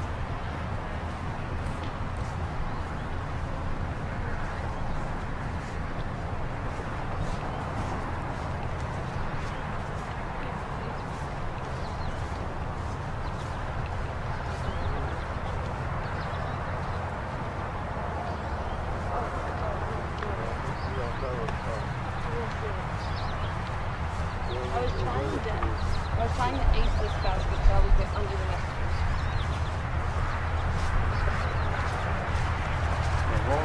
Long hole right. Did you go left in this basket?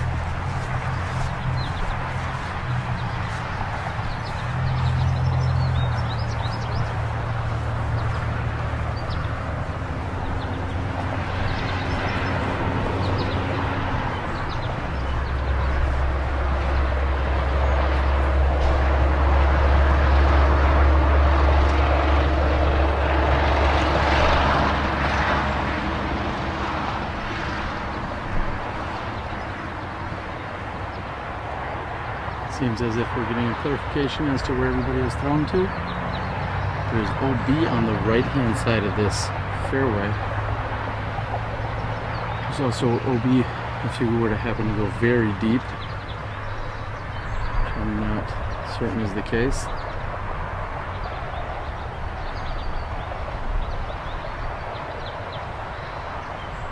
And just getting a clarification if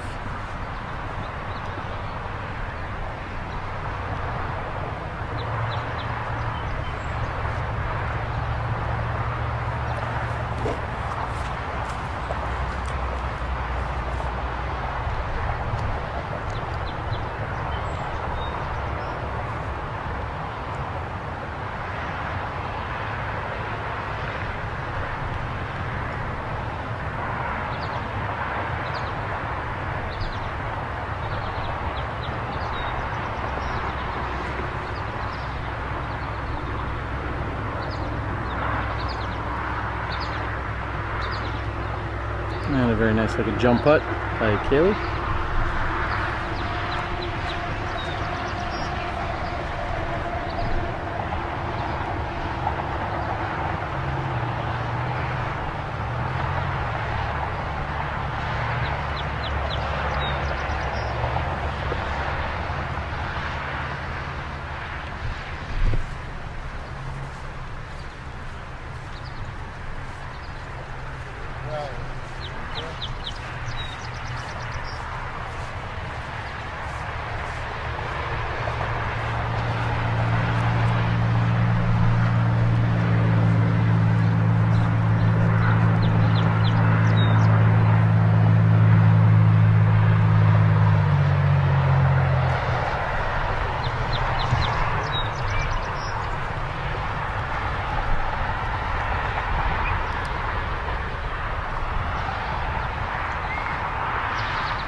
And for these ladies will be cleaning up here on hole number 18. If we can, we'd like to let them count their scorecards and then possibly grab an interview with them. Solid putt.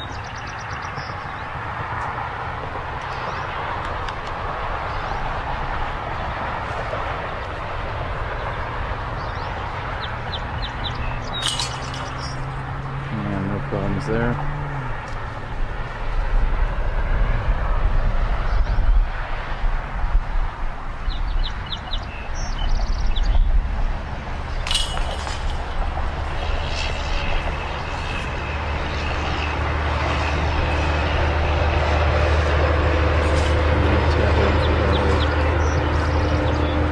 Alright, as I said, we are going to let them go ahead and add up their scorecards. And if we can, we will have a quick interview with them on completion of that.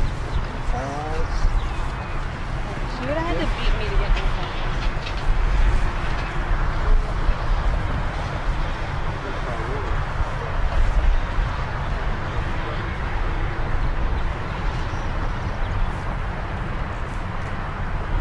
And it looks as if, rather than adding their scorecards right here, but the completion of 18, we're going to take a very small walk over toward the scorer's tent, an official tent here, which is on hole number 1, just off in the distance here. Very short walk. We hope that you've enjoyed our coverage. Slightly different format here today. Able to walk around and see most groups. Of course, I apologize if I didn't come across your favorite local player at some point, but we did catch up with most of them. 3. Alex. 3. Valerie gets 29 and 29 for a 58. Kaylee gets 1, 2, 3, 4, 5, 6, 7, 8, 9, 10, 9, 36. Michelle gets 1, 2, 3 for a 30. 29 and 36 is 65. 28 and 30 is 58. Alex gets 1, 2, 3, 4, 5 for a 32, and a 32 is a 64. Somebody check them, please. Yeah, we got different for this.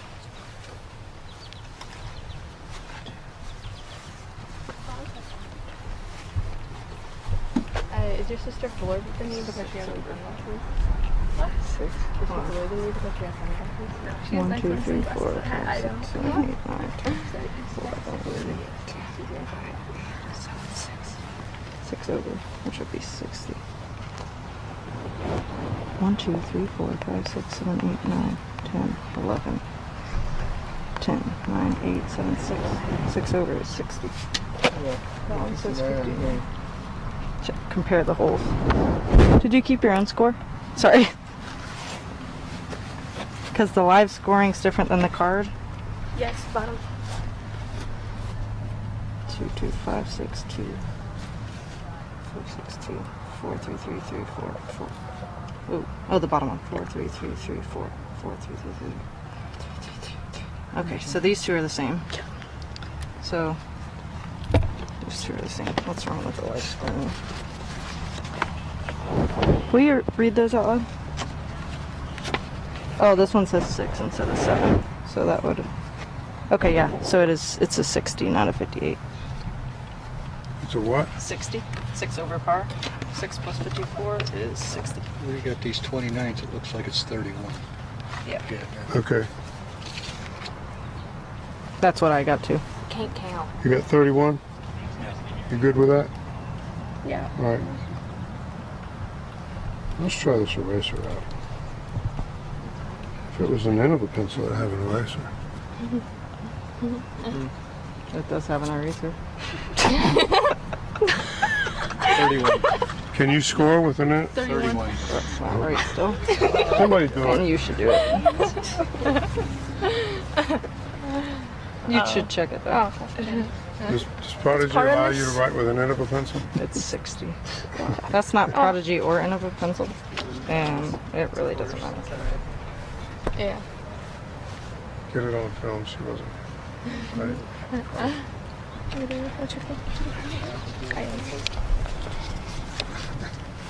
Oh, I haven't made finals. Ugh.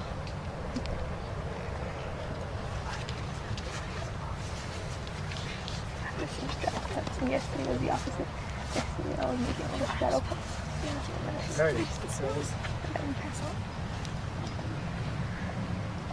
She's, no, that's a shell. Michelle.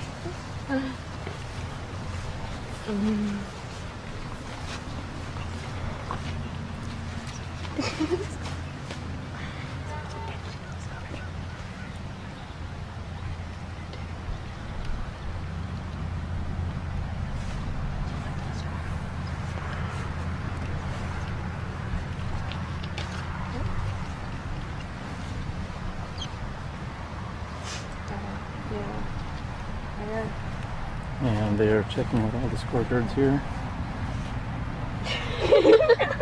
I think those are my initials. Wow. What'd you say?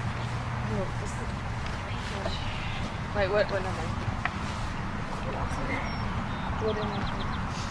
Oh, girl. 94. She's doing a brand, like. 94. And in just a few moments we are going to have a quick interview.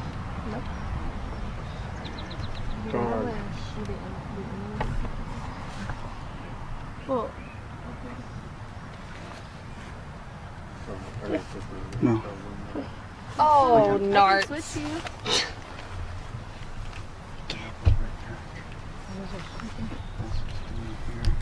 Let's go ahead and complain about hotel rooms.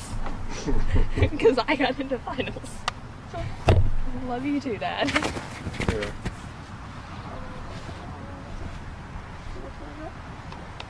And the ladies are just confirming their final scores.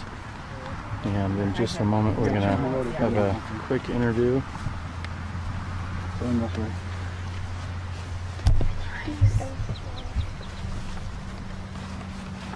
I gotta talk.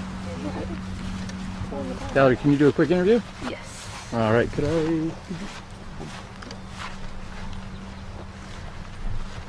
All right.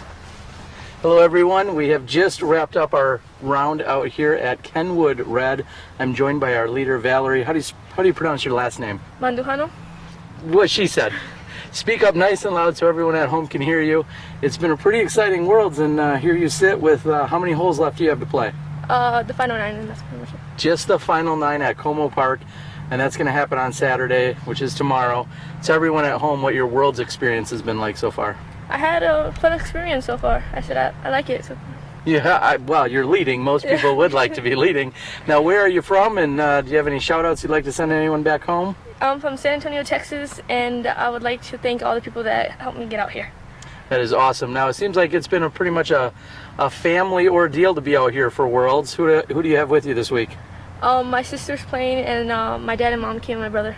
Wow, sounds like a really good time. Yeah. Now, what has been your favorite part so far, knowing that everybody was home watching? What's been your favorite part so far here at Worlds? Playing. Yeah. Okay, well that makes sense. You like to get out and play.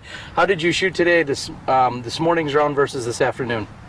This round I didn't shoot too good as I wanted to, and so did the other one, but I shot okay in this one. Okay, and how many strokes do you have going into the final 9? What kind of lead now? I know it looked like a pretty tight battle, but what's your lead going into the final 9? I think I'm 10. I'm leading by 10 right now. Leading by 10. Well, that's a good place to be. Leading by 10 with just 9 holes to play. Yeah. All right. Well, congratulations on an awesome week so far. You just have 9 more holes to play. We wish you the best of luck. Thank you. All right. Good job. All right. Now, with that being said, I am Terry Miller, the Disc Golf Guy. You've been watching Smashbox TV. We hope that you enjoyed the show today. We were out here covering lots of different groups. Again, we tried to get a little bit of everyone that was out there playing here at the Kenwood Red course. We're going to be joining you again tomorrow morning. We're going to bring you the semifinals round. It looks like the hottest race out there is in the advanced men division, so we'll likely be bringing you live coverage from the advanced men for the semifinals. And then, of course, we're going to be watching a number of our champions crowned over at Saturday afternoon. For Johnny V back in the studio, for Miles and Sandy Point and all of our amazing sponsors, along with the PDGA and the guys over at Legacy, I'm the Disc Golf Guy. You're watching Smashbox TV, and we'll catch you guys tomorrow on Championship Saturday.